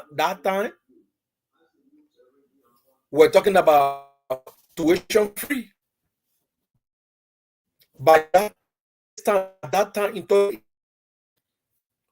we're talking about the Doe Community Road. At that time, by this time in 2018, you were hearing the Bali Island project. and many other freedom roles, community roles. But let the United Party come and tell us today and point out those signature projects under their watch. That they can say, this one, we started day one. By the exception of the water pump or the reservoir that was built in Babulu. And a police boot. You don't understand because it's nowhere to be found. So if I call up, it'll be like to our country. You know what I mean, brother? It sounds funny, but that reality. Joshua were breaking grounds on different projects by this time. The Douala market, the Ominga market, the Oro market, the free housing units in different counties. Health workers that were not captured, that we met on supplementary, were being brought onto payroll. Those are the signature projects that George Weah will boast of. 1 year, 5 months in his first, in his governance. But like Joseph Boga tell me now, when he was even not yet president, we had his present Minister of State who walked to the offer of Social Security and collected money from there in the name of going back out. Where are the cars? The funds each allocated to the different districts under the Unity Party in compensation for their zonal leaders or whosoever need to be party chairman. Not just that innovation fund that was given that money. Then the year telling us today about what President Weah compared to what Joseph Boga is doing, or you're talking about breast sitting down on wire and breasts have on the that shot. You want some people that to believe that when the evidences are on the wall written clear that even the men who did not go to school can know Man Mere in Sony when market in Jogwetan knew that she was not paying anything called WAS fee for years. That policy have started their hand. You see what happened today is, when a good policy that affect the life of the people, when you even can, you want to erase it. Down the former government, you'll be fighting against the people. So when their hands are tied, what we'll do, we'll keep it, we'll leave it, but when we leave it, the post says that job we are starting, what we'll do. Look at what they're doing to the PHP. They said the fiber cable fall there. So because of that, they want to demolish it. And not just that, they're talking about the invisible part for safety of landing of aircrafts. They are thinking, are contemplating on. So you see, the guys are so crazy, so envious that they can't do nothing and they want to spoil what you met. Leave the one you met there and start working on what you think you have as your vision. To conclude quickly, I want to narrow down on tier one Gonglo statements. But man, you don't need a rocket scientist to tell you, based on the Supreme Court ruling, you don't need laws and logic. Article 49 of our Liberal Constitution, in line with Article 33, it tells you how to elect your speaker. The procedure laid down to elect, it says you must have a total number of, I think, 2/3 or something like that. But to remove him, he said you must have 49. And you go to their own standing rules, their procedure. That's what the Supreme Court was asking their counselor that day. If you say you want to recognize the speaker, because the Supreme Court even did not want to acknowledge a war majority, because that is unconstitutional. Nowhere in the Constitution talks about minority, majority. He said, how can we recognize a speaker who was elected when you already have a sitting speaker? He said the man was sitting in office. How laughable that would be. That brought shame and embarrassment to us to the point that we were even denying a slot that was 99% guarantee for liberal representation at the level of non-permanent member of the United Nations. You can't withhold of law. How can we bring it to the kind of international stage? My people. But one thing, and I conclude this: if the Liberian people want to effect citizen action after the ruling of the Supreme Court, they know what time will work again. Joseph Bucket violated 10 laws. Joseph Bucket have violated every law. If today we sit on Supreme Court rules and reaffirm their decision that this is what we meant, this is what the law says, and we still allow these hooligans, these rebel lawmakers to continue to hold the country under hostage, where our country names outside there is portrayed as non-serious people, a country of two speakers. They are only when we wake up. Wow. But I want to say thank you to Brother Prince. Prince, I want to say this again, reaffirm that some of us, we just coming, but we here.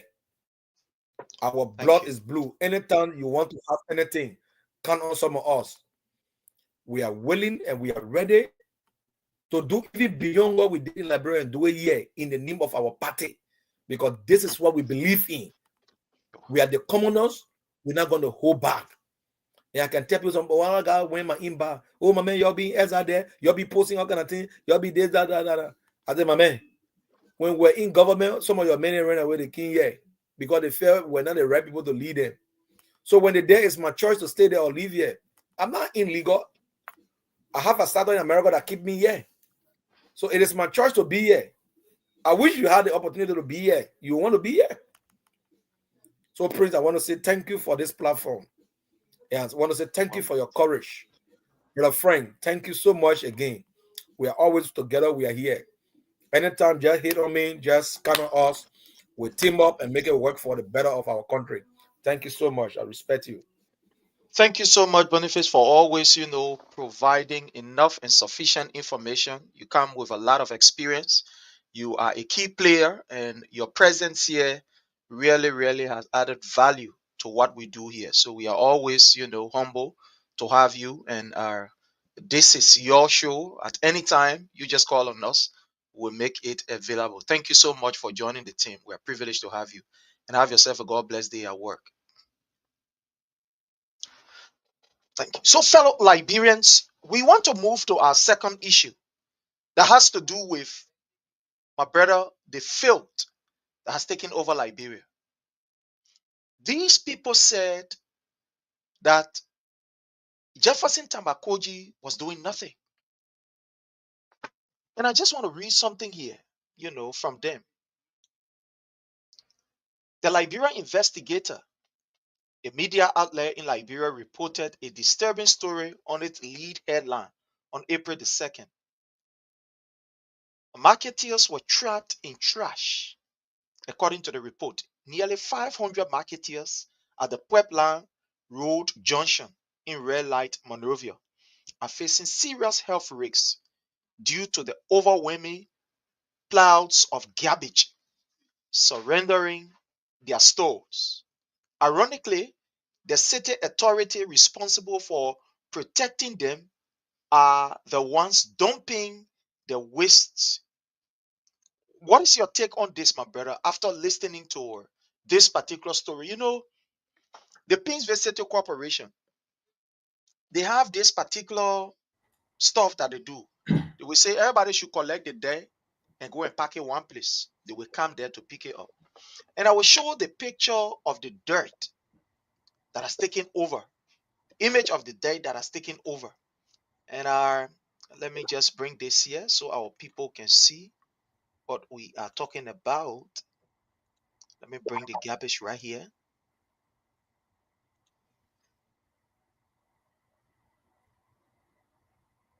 Sorry, I'm trying to bring this here.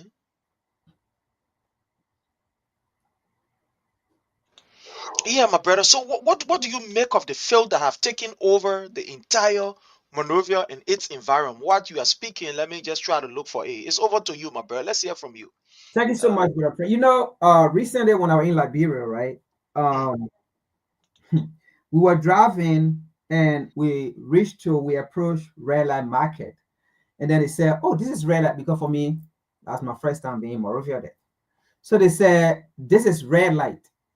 Look, Brother Prince, I can tell you, the dirt, the garbage is piled up like this, and then coming all the way to the main road, to the extent where the people need to sit, to sell, or need to stand whatsoever, right? The garbage have taken that area, and then the people not coming on the road. To the extent, the two-lane road where car coming from so going on this side here, the other side, like where the garbage is, the people have taken that entire lane. Then the one lane car passing on the one lane with keke motorbike on the one lane, and then you see human traffic. If you get to red light, I'm telling you, I got frustrated. If only I knew my way out, and where we were, the place was far, so it was not something to walk, but I was going to walk. Look, we sat in our car, and we just looking at human being over one another, and then the trash that, like, I mean, pile up like they, like mountain, like Mount Kilimanjaro, and then coming on the road, just red light. And then in Morovia, there almost every corner you pass is a market. That's a fascinating thing about it. Everywhere you pass is market, and every market have a dumping ground there. So that is to say, the entire city is dirty to the extent we even went to one of the market. I don't know what is that. Look, there's a drainage, and then right there the people sitting there, the same time they eating there, and then the mosquito there, and then the water green. I mean green. You see it up like this, like you see all kind of things. You see Warren, all like, I mean, the city dirty to the extent you wonder if you even have a city mayor, or you have city cleaner, like those things you don't. I mean, the city is absolutely dirty to the extent I start asking. I thought they said the competent people were coming. The educated people were coming. I thought they said they were going to hire people from Europe, America to come clean, and Liberia.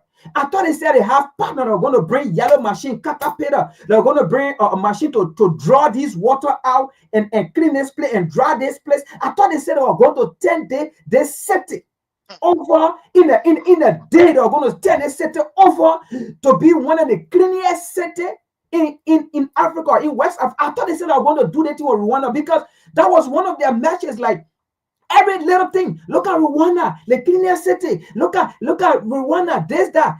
Those are the things that they were saying. But when I went to Liberia, Brother Prince, what I saw, I'm telling you, look, even the thing that blessed me to the extent I didn't care whether mosquito eat me, because I carry mosquito medicine. So I was taking those drugs. I'm telling you.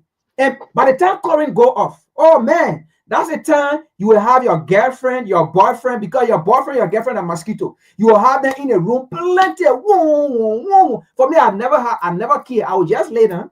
They eat me enough because I was taking drugs for it. But I'm telling you, mosquito all over the entire city, the entire Morovia, mosquito all over, because the water, the garbage, everything just floating up. There is nowhere you will go. You will not see dirt. You will not see trash everywhere. To the extent, I'm telling you, some places the garbage even cover the street, the paved road. The garbage have covered the paved road to the extent car walking over the garbage, human being walking over the garbage, and then at the same time people standing there selling, people standing there eating. I mean, dirty to the extent you don't even want to buy food on the street. I'm telling you, the only thing I ate in Liberia was roasted cow meat. I went to the place, they butcher the cow, everything they buy there, they roasted there. That was the only thing I ate in Liberia. But the city is dirty to the extent you go Liberia, you will not even want to buy food on the street to eat it. Not like you're looking down on the people, but it's health issue as well, because your system here is different. I'm telling you, before we went, we have shipped water, but the water was at the other house, and I was staying waiting on the second to my uncle's place. So the water that I had to sell on the second was finished. So I asked the people, what is the best water here to drink? They said it was aqua and then diamond. So we went to a store, there was no aqua, so I got a diamond. Look, I didn't finish that one bottle. That night, I didn't sleep. My entire stomach run to the next day. I was looking like somebody who coming to give birth or to deliver, or somebody who just came from the deliver room. That's how I was looking light and what they call. But the only thing I carry or diarrhea medicine, because my doctor have prescribed those things. I carry it with me. Now it helped me. But I'm just telling you, the reason why sometimes we go down there, we don't want to eat, especially street food. These are the things we are afraid of. But the city is dirty to the extent you don't even you wonder whether they have government there, you have whether they have authority that are responsible for these things.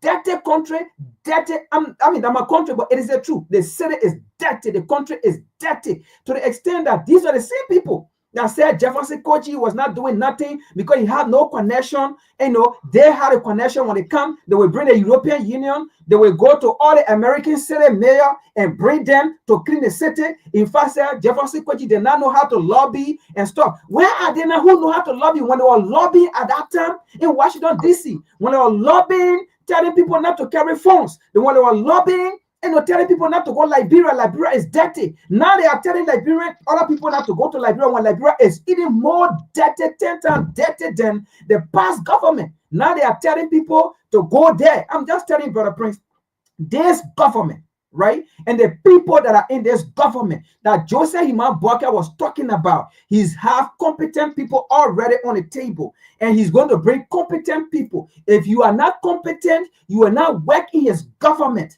Are these the competent people he was talking about? He came there and removed the incompetent people and brought the competent people. Because the competent people he brought, they are incompetent square or three times incompetent than the people that were there. Because I can tell you, the city is dirty. You see poo-poo all around in plastic bag in the country.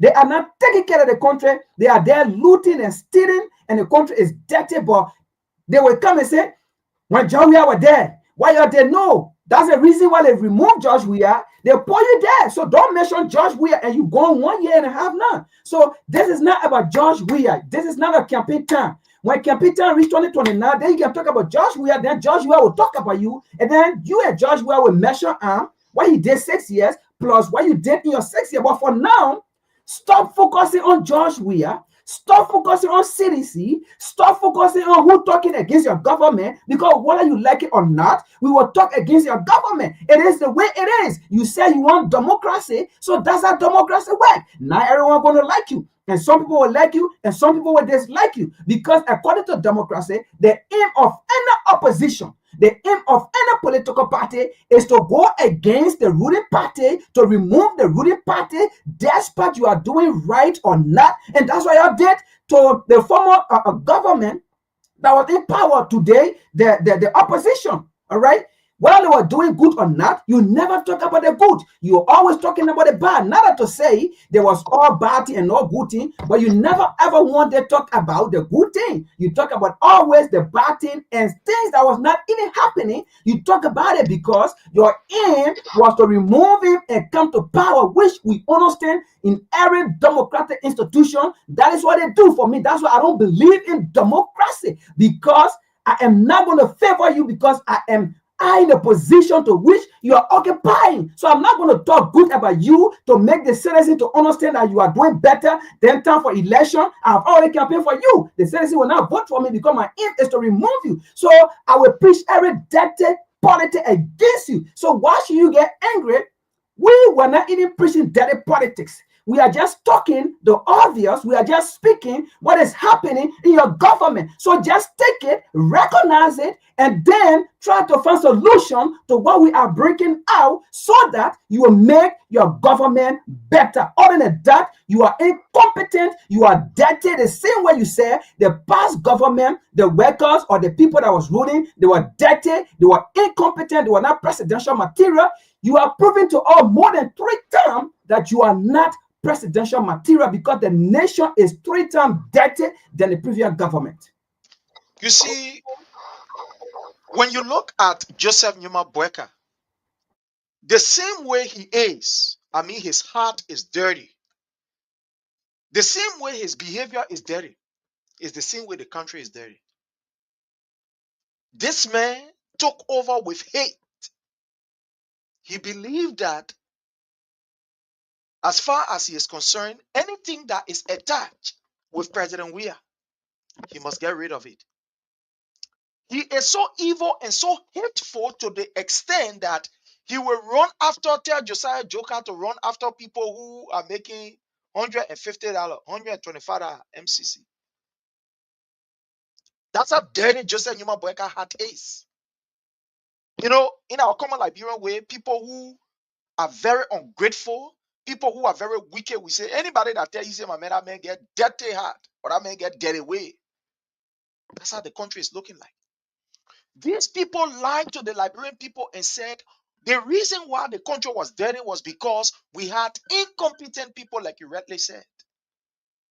Because the government did not have the connection to make people, to come and help.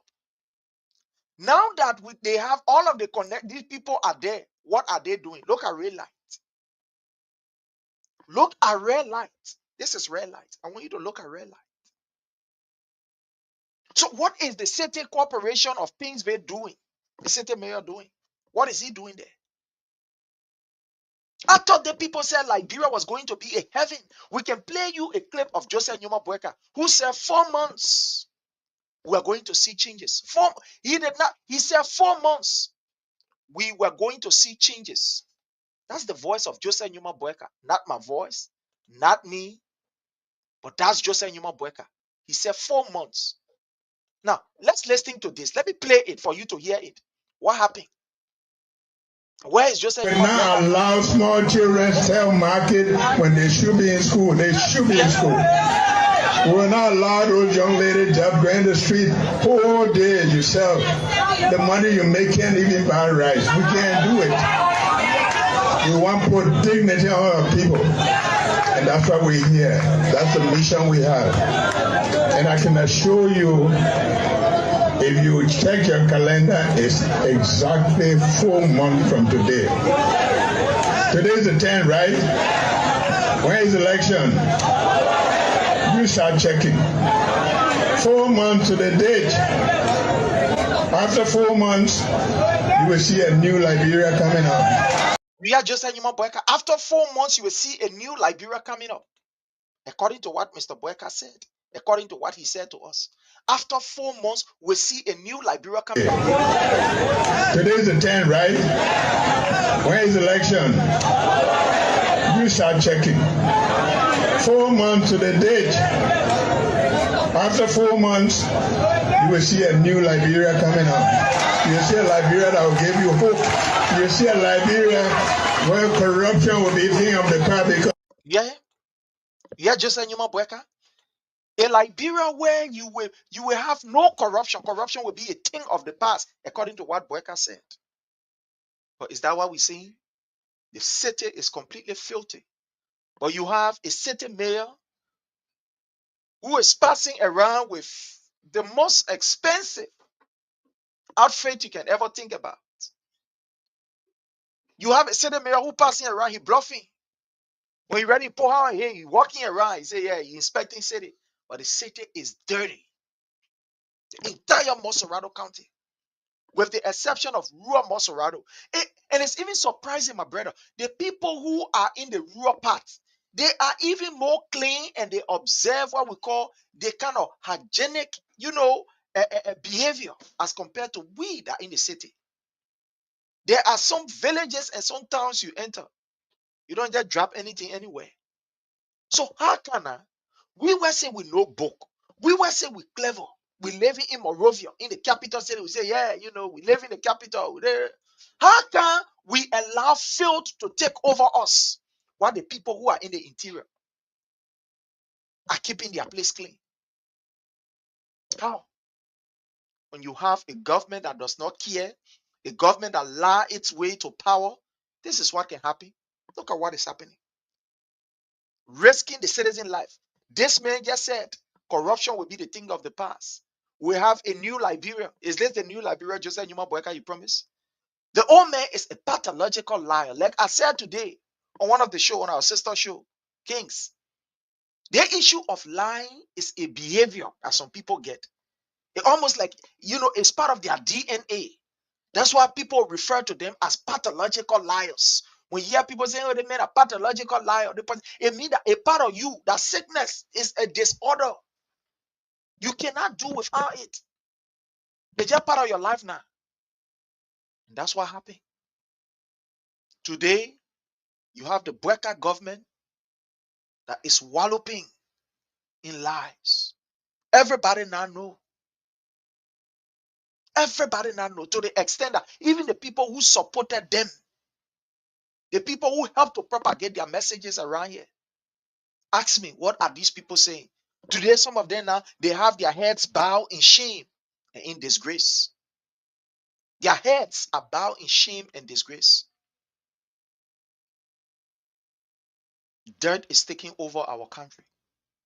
Where are the competent people? Where are the people who said they were engineers, waste engineers? Where are they?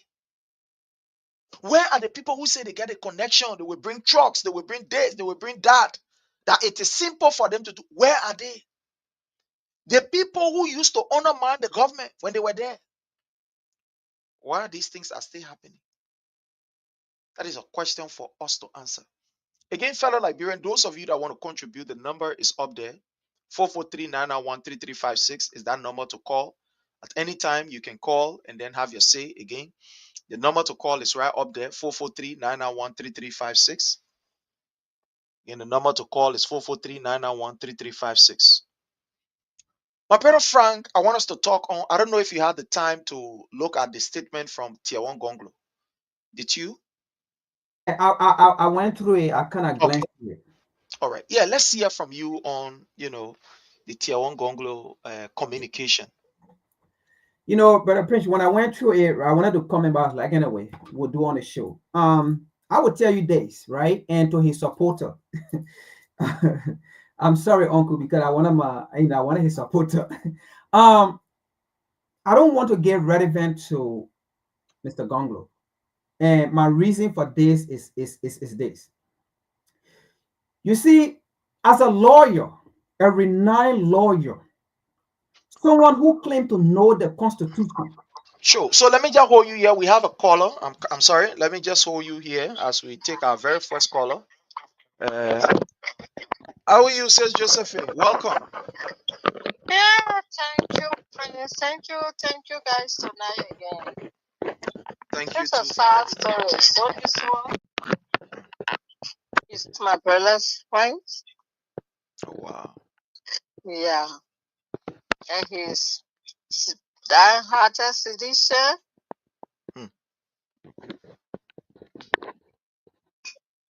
Yesterday I went to that JFK, but I know money talking that he was not to himself.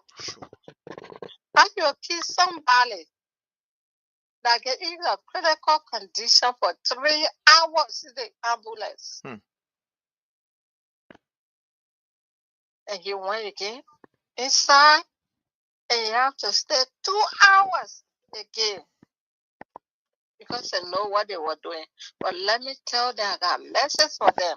Jesus will visit them one by one for the innocent blood that was in that Liberia.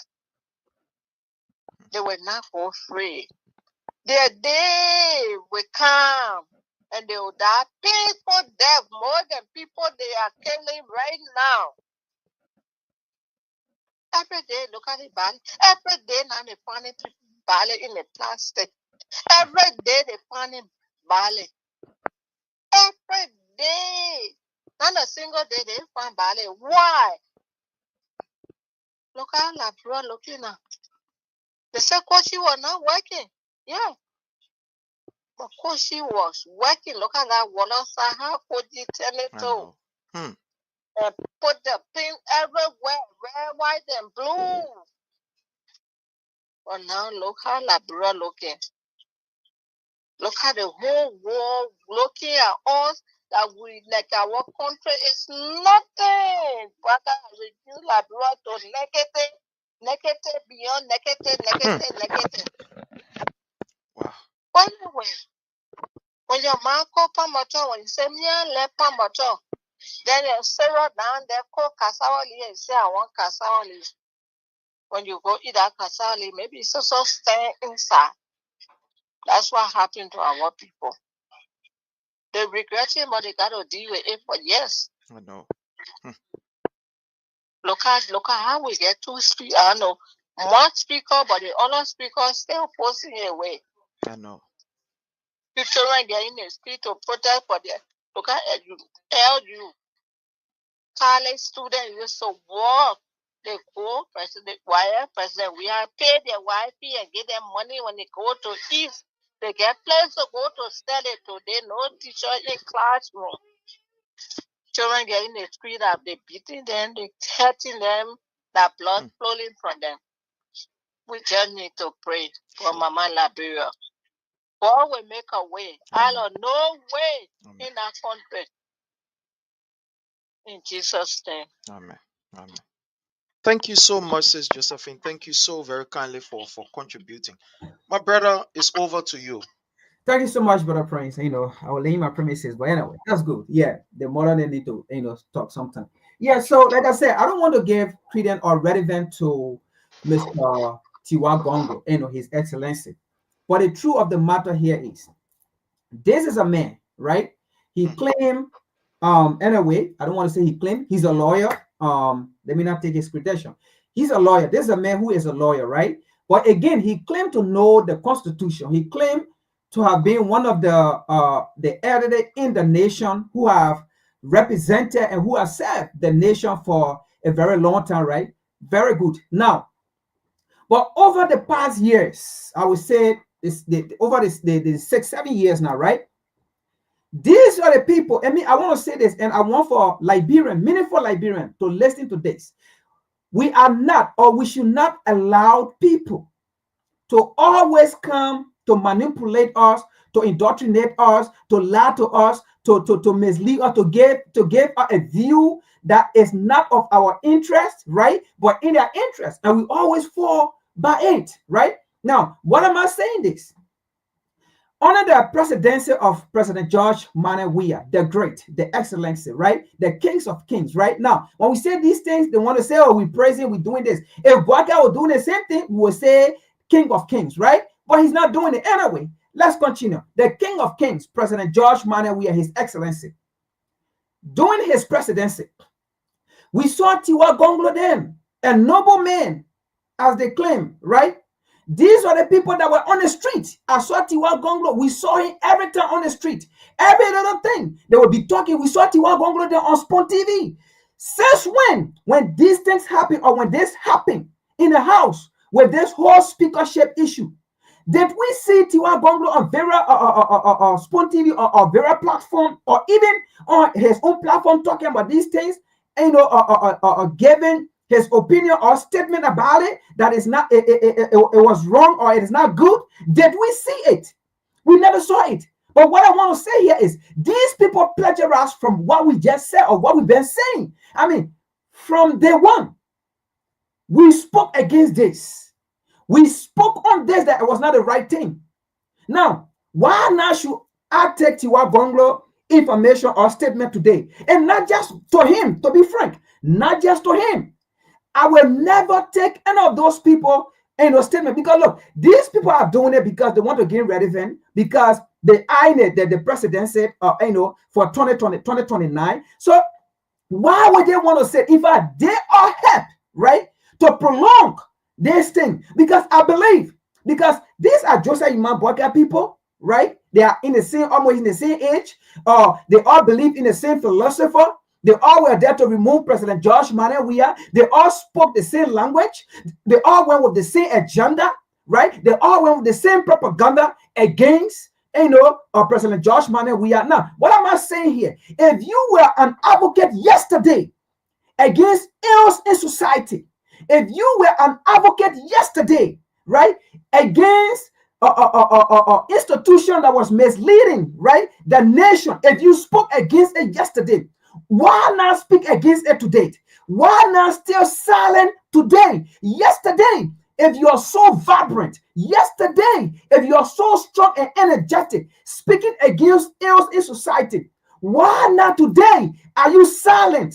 Why today are you silent? It is not a Tiwa Gonglo coming out after he sat and wait until the court came out, and not just the court, ECWA, to the extent he waited until ECWA disgraced us. ECWA disgraced Liberia. Because, look, Tiwa Gonglo them, these are the people that are out there. If they have spoken early, I believe if they are called Boaka earlier, I believe if they are called the region speaker Kun earlier, the joint speaker Kun earlier, I believe if they have spoken to these people, if they have spoken to the Senate, right? If they have spoken to the deputy speaker, right? Thomas Father, I believe things were not going to go this far. I believe Joseph Iman Boaka, even though we know he's aware or he has been aware, I believe Boaka was not going to come on the public or to the laboratory and say he's not aware. I believe he was going to be aware and things were going to be sorted out quick. But these people sat down and look at Liberia going down the drain. These people sat down, look at Liberia to the extent we went to ECWA. ECWA disgraced us. These people sat down. They fought, George, we have fought, okay, to give recognition to Liberia, to the non-permanency, even though I don't believe in it. But if we want to speak the reality of where somebody fought for or fighting for your country, George, we have fought, right? Lay the groundwork, lay the avenue already for the mad road for Liberia, right? To go that path so easily. These people sat down and looked at Liberia, lost that position. Prince, then we say on their show here that Liberia was never ever going to get that position, and we gave the criteria, the reason to why Liberia will not get that position. Then we say the ECWA are supposed to support you, right? The ECWA are supposed to take you there. The very head of state are supposed to take you there. It is the same very head of state that came here, and your speaker, your region speaker, walked out of them, call them name, disgrace them. Then we say Liberia went to ECWA at the world stage. They see ECWA disgrace Liberia. Then we say it, and we say Liberia will not be supported. Then we say it because of the breakings of the constitution, the rule of law in this country. Then we say that Liberia will not get that position. So while we Tiwa Gongo want to come up today and say, oh, Liberia going down the drain. When we spoke these things, so he plagiarized from what we've been saying, because he has seen that ECWA is against Liberia, so to speak, because if they are against Boaka, they are against Liberia, because he is the father of the nation. So we have seen that ECWA is against Liberia. He has seen that even the United Nations is against Liberia. That's why they didn't get a non-permanent seat. Okay? He has seen that the constitution of the land, okay, have ruled that Boaka break the rule of law. That's the time these people want to come out to say they want to give voice. No, we are not giving the platform or the credence to these people. Rather, the credence should come to us. We've been speaking about it. The credence should come to us that have highlighted this issue for the world to know. The credence should come to us, not political people who are seeking political offices. Now we want to come and say something to gain political relevance for 2029. We will not lie, because that's the same mistake we've been doing. And that's why we put people in who don't have our interest, who don't speak for us, but they only speak when they see a little bit of chance to come to manipulate, to lie to us, and then we say, oh, this person came and speak. No. Tiwa Gongo and any other people who have been silent, if they come out today, they say anything, they plagiarize from us, and we should tell them, you plagiarize from us. We should tell them why you have now been speaking until you sat and waited. The country have gone down. ECWA disgrace or you and disgrace us. The Supreme Court of the land disgrace us. That's the time you want to come to us. But again, let me just say this, Liberian people. Do not lose your focus. And I will always use this little ball. All right, during the MCSS protest, I mentioned him the last time, and not just him, but to everybody, okay, that vote out of Anchor, to everybody that was indoctrinated, okay, to go against President George Weah.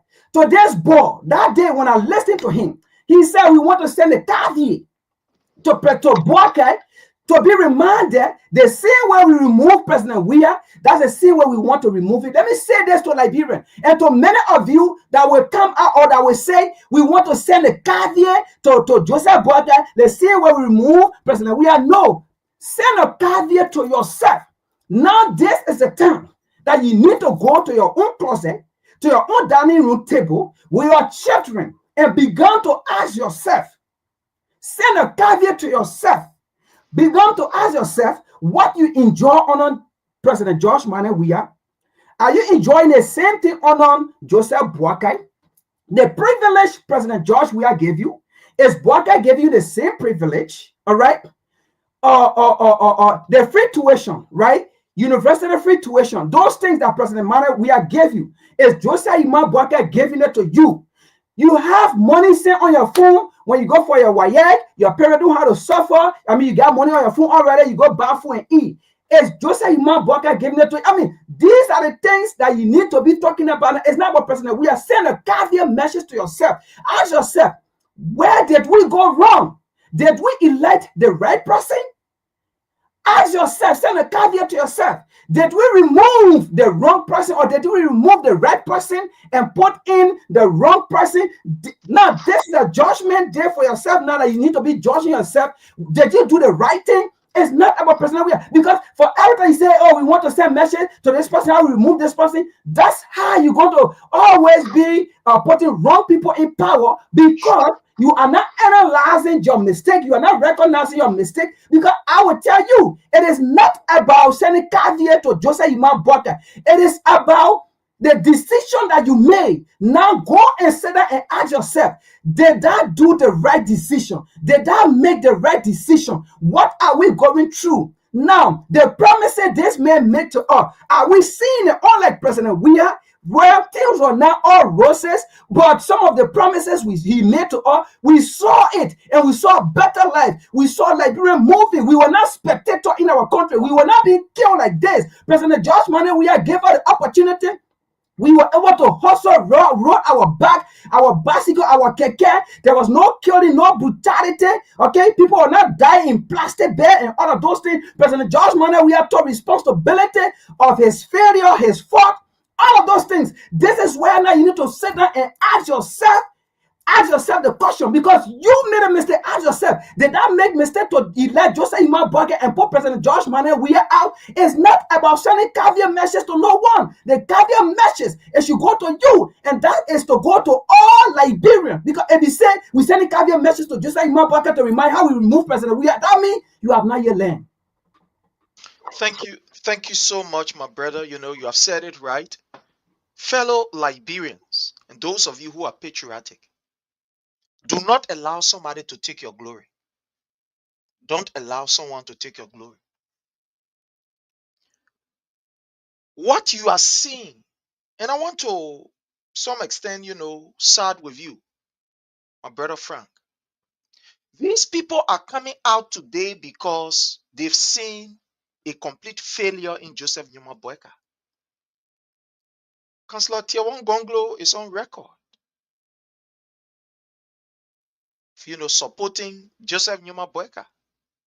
For him, he said he supported the Unity Party. One occasion, he was invited, I think, on one of these radio stations, I think Spoon was or something like that.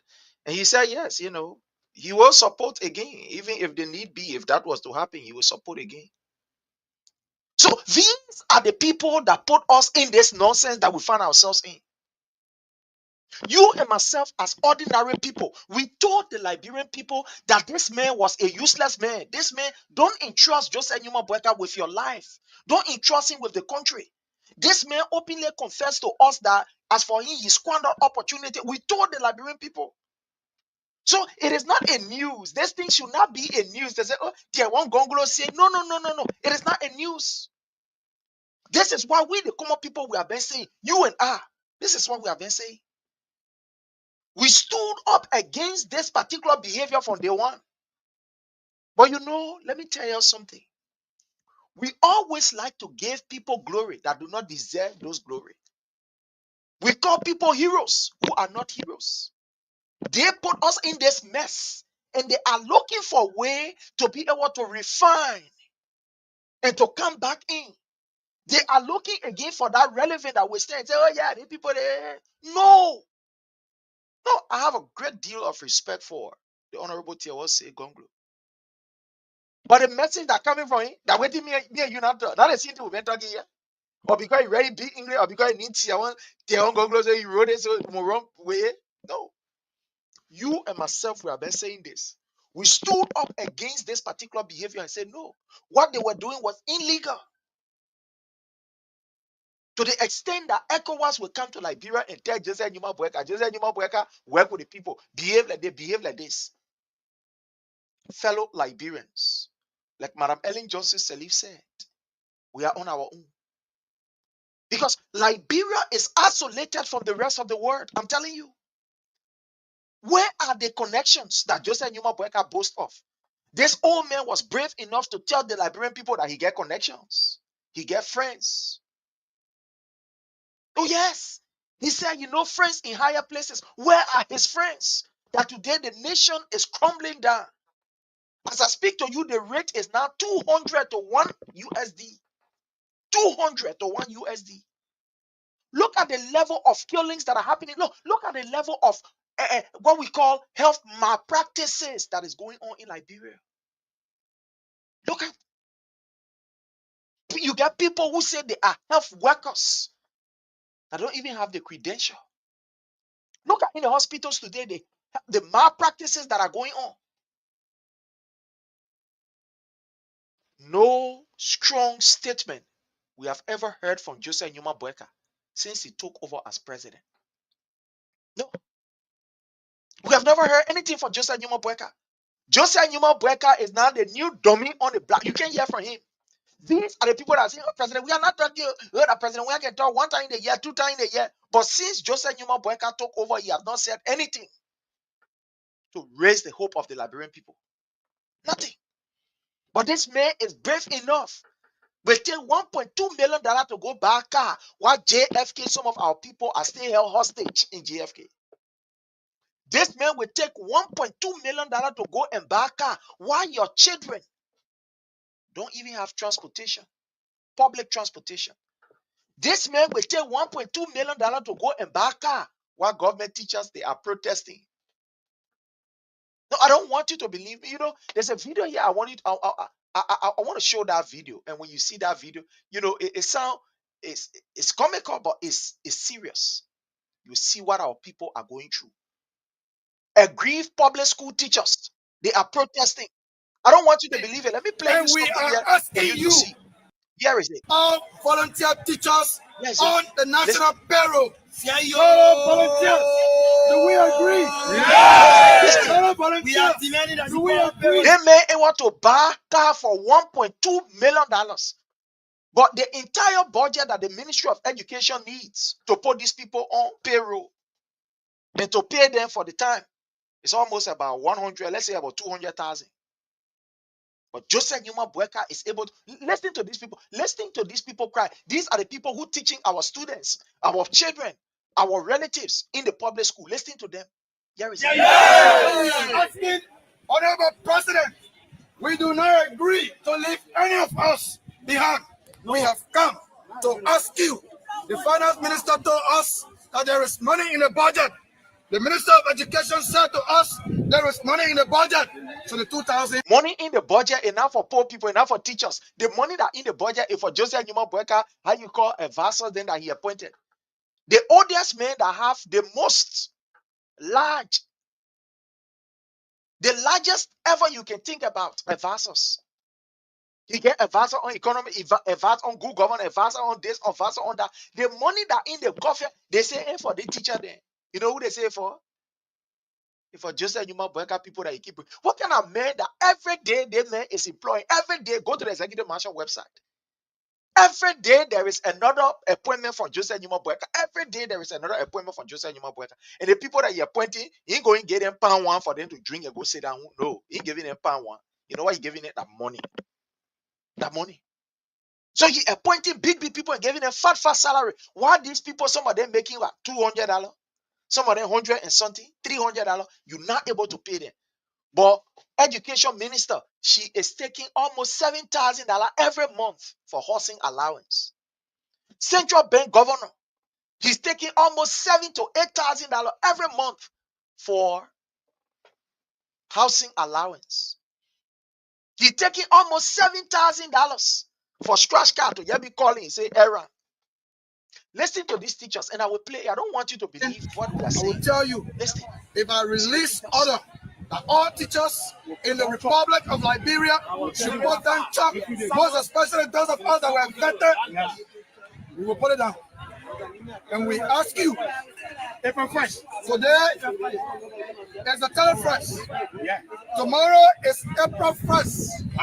Fellow Liberians, our parents, students, our chief administrators, we are telling you by tomorrow, the Ministry of Education Let me will be just on move fire. this from here. I just thought to If bring you it do here not so enroll that you can us see, that are vetted so and that you assigned people with can this see ID, what is happening we to will these close teachers. down Teachers our have public been schools abandoned. because today when we They abandon teachers. We have health facilities that are in complete ruin. You get people who are not even qualified health workers. They just working in the place, killing people up and down. The government cannot take any measure at all.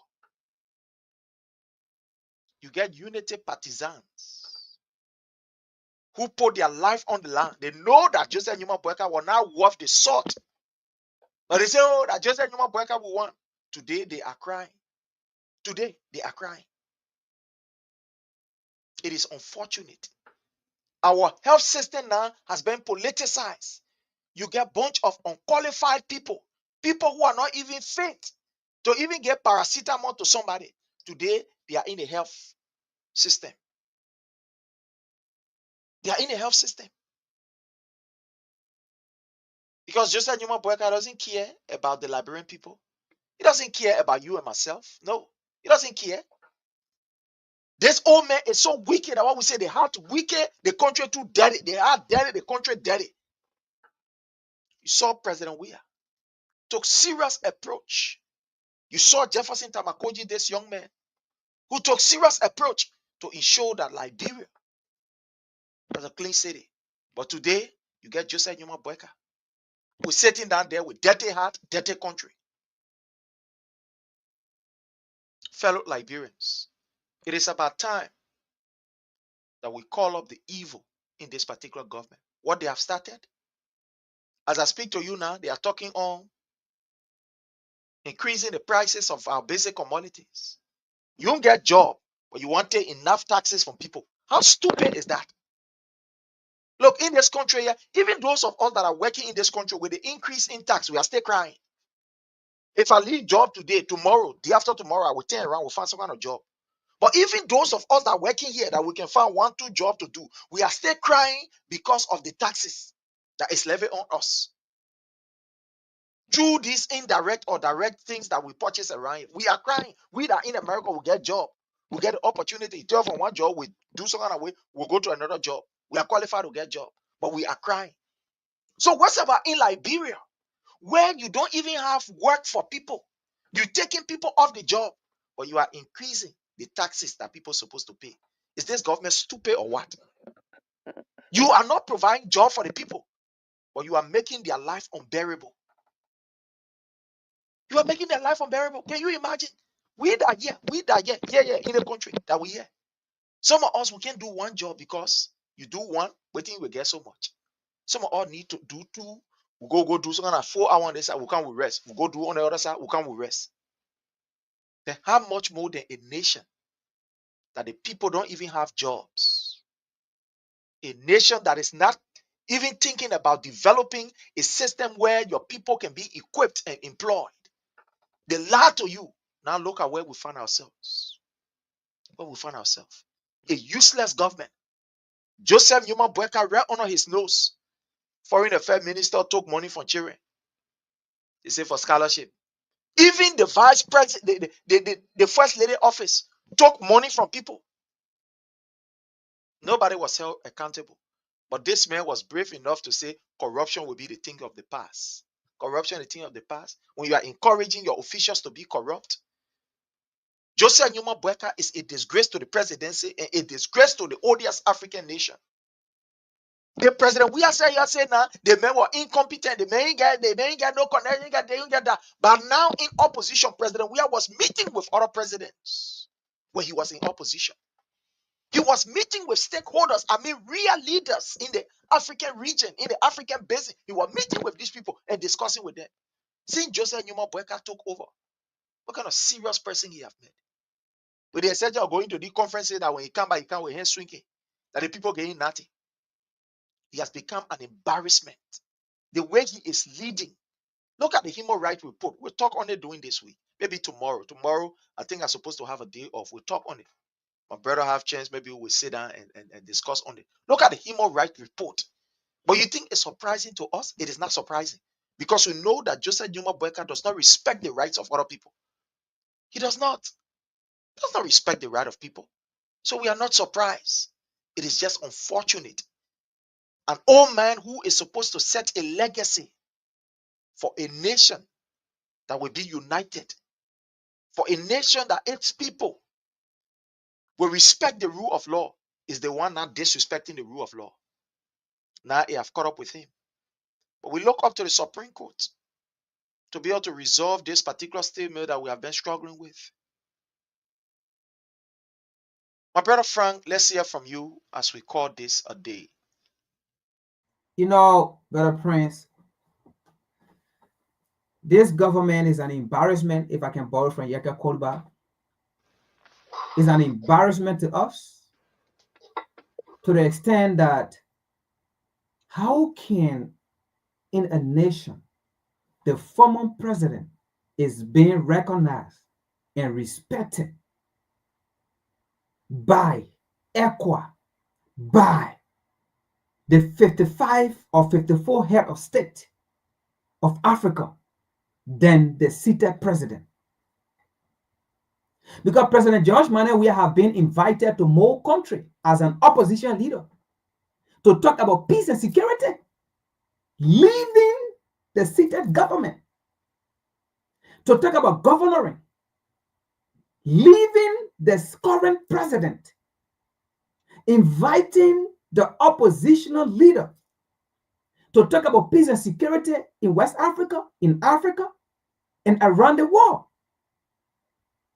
How can that be? Do we have two governments in the country?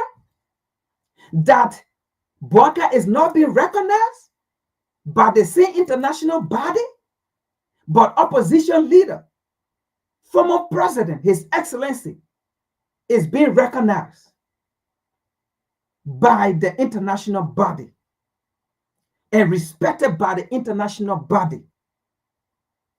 Liberian. You know, under President George Manneh Weah, you could travel and be boastful and says, I'm from Liberia. And you'll be recognized. But today, you can't go to a nation, even they forget about the OSA, but the West African region or in Africa, and say, I'm from Liberia. They will not look at you as the way they did under President George Manneh Weah.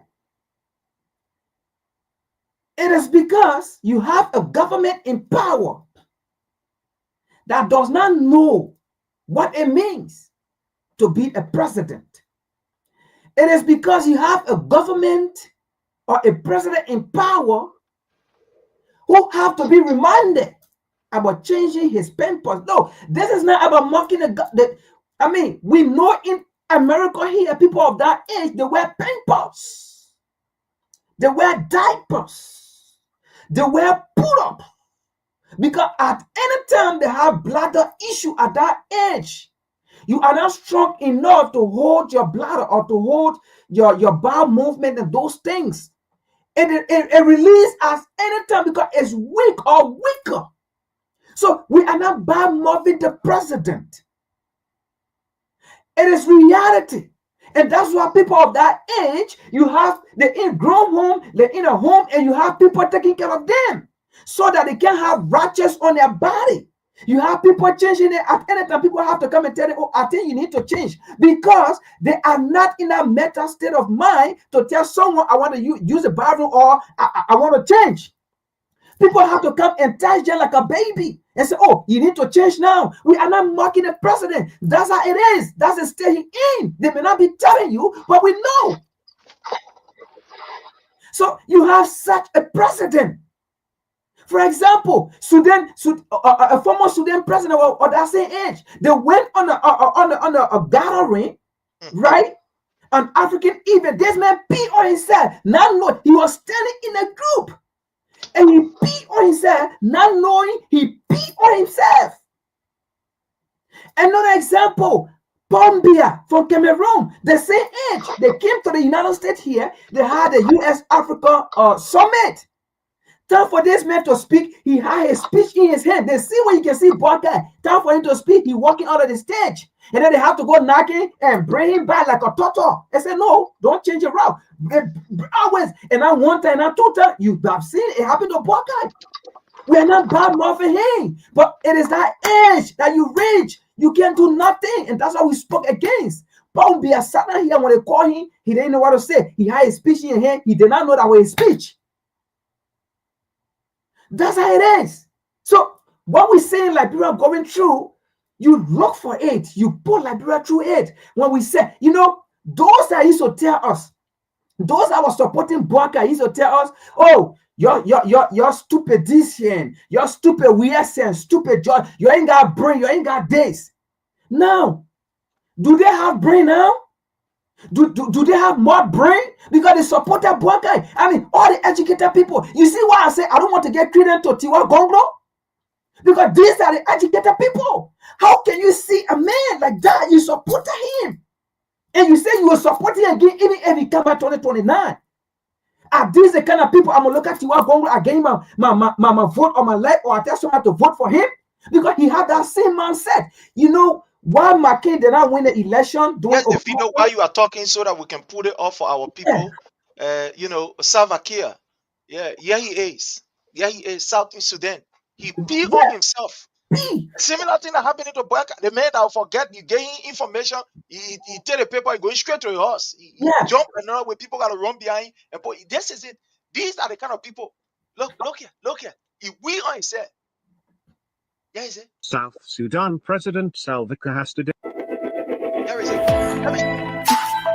No one will come here, will not just say what we're saying. Yeah, is it? South Sudan President Salva Kiir has today surprised his delegation, government officials and powerful military personnel in an undated video that is circulating online where he is captured peeing or casually urinating on himself as he stood to the national anthem. In the video shared by Jerome Ogola, a self-proclaimed freelance writer and social media influencer, Salva Kiir Mayardit, also known as Salva Kiir, the South Sudanese politician who has been the president of South Sudan since... You see somebody think we're talking? You see somebody think, go ahead, my brother, just go ahead, yeah. You see, so this are the thing we're saying. So why would I support Tiwa Gonglo? Why would I even want to be his relevance?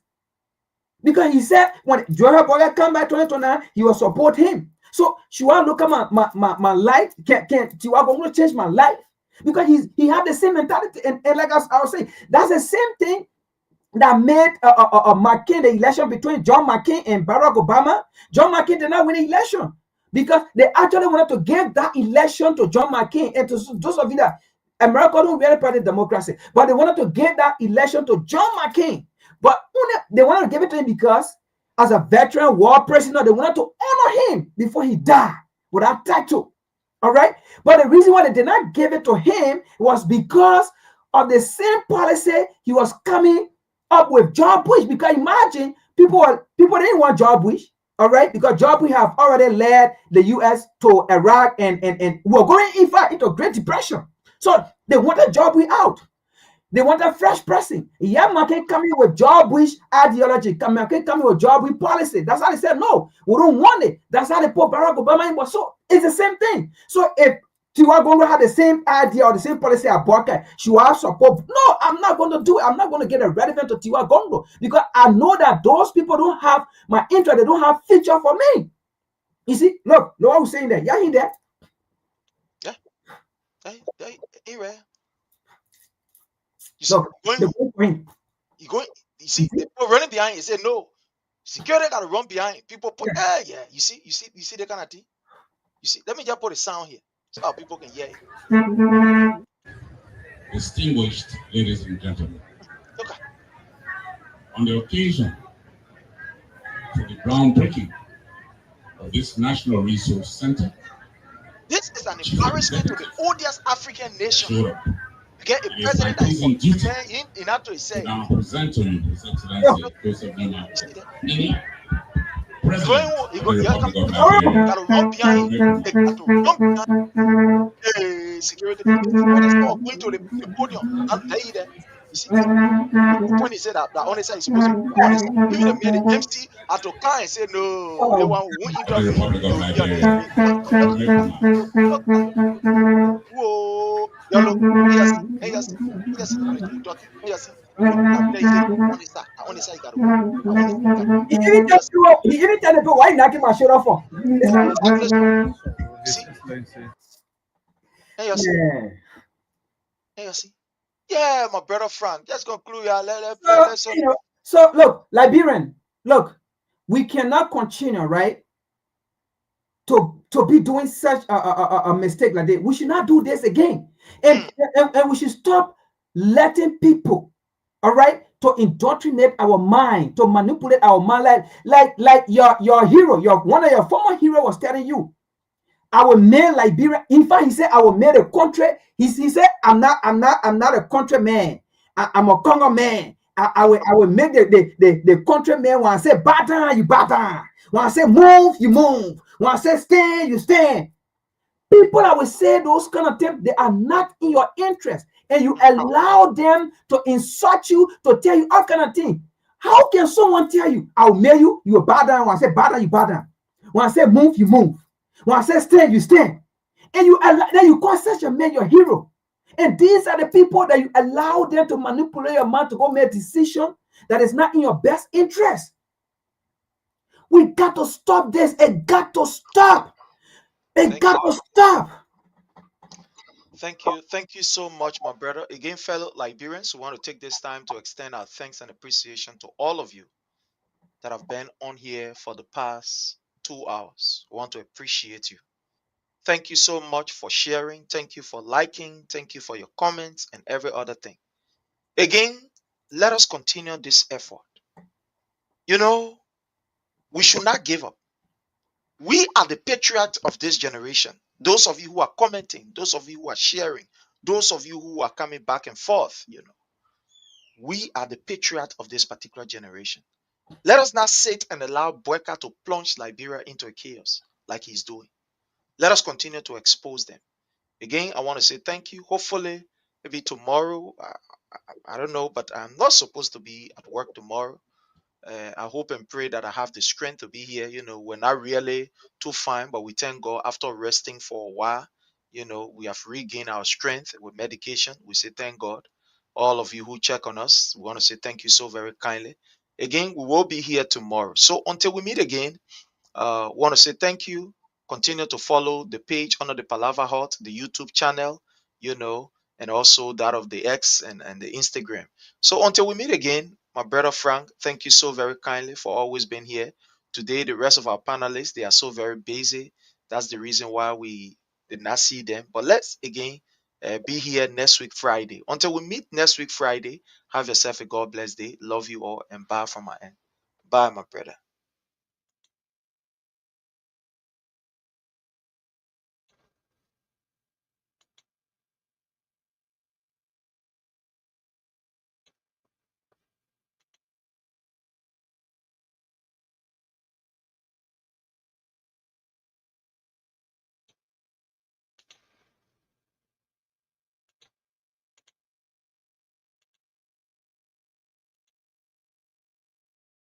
We will not allow small children to tell market when they should be in school. They should be in school.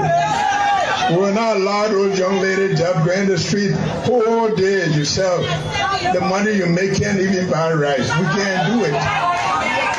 We want to put dignity on our people. And that's why we're here. That's the mission we have. And I can assure you, if you check your calendar, it's exactly 4 months from today. Today's the 10th, right? When is the election? You start checking. 4 months to the date. After 4 months, you will see a new Liberia coming up. You will see a Liberia that will give you hope. You will see a Liberia where corruption will be a thing of the past.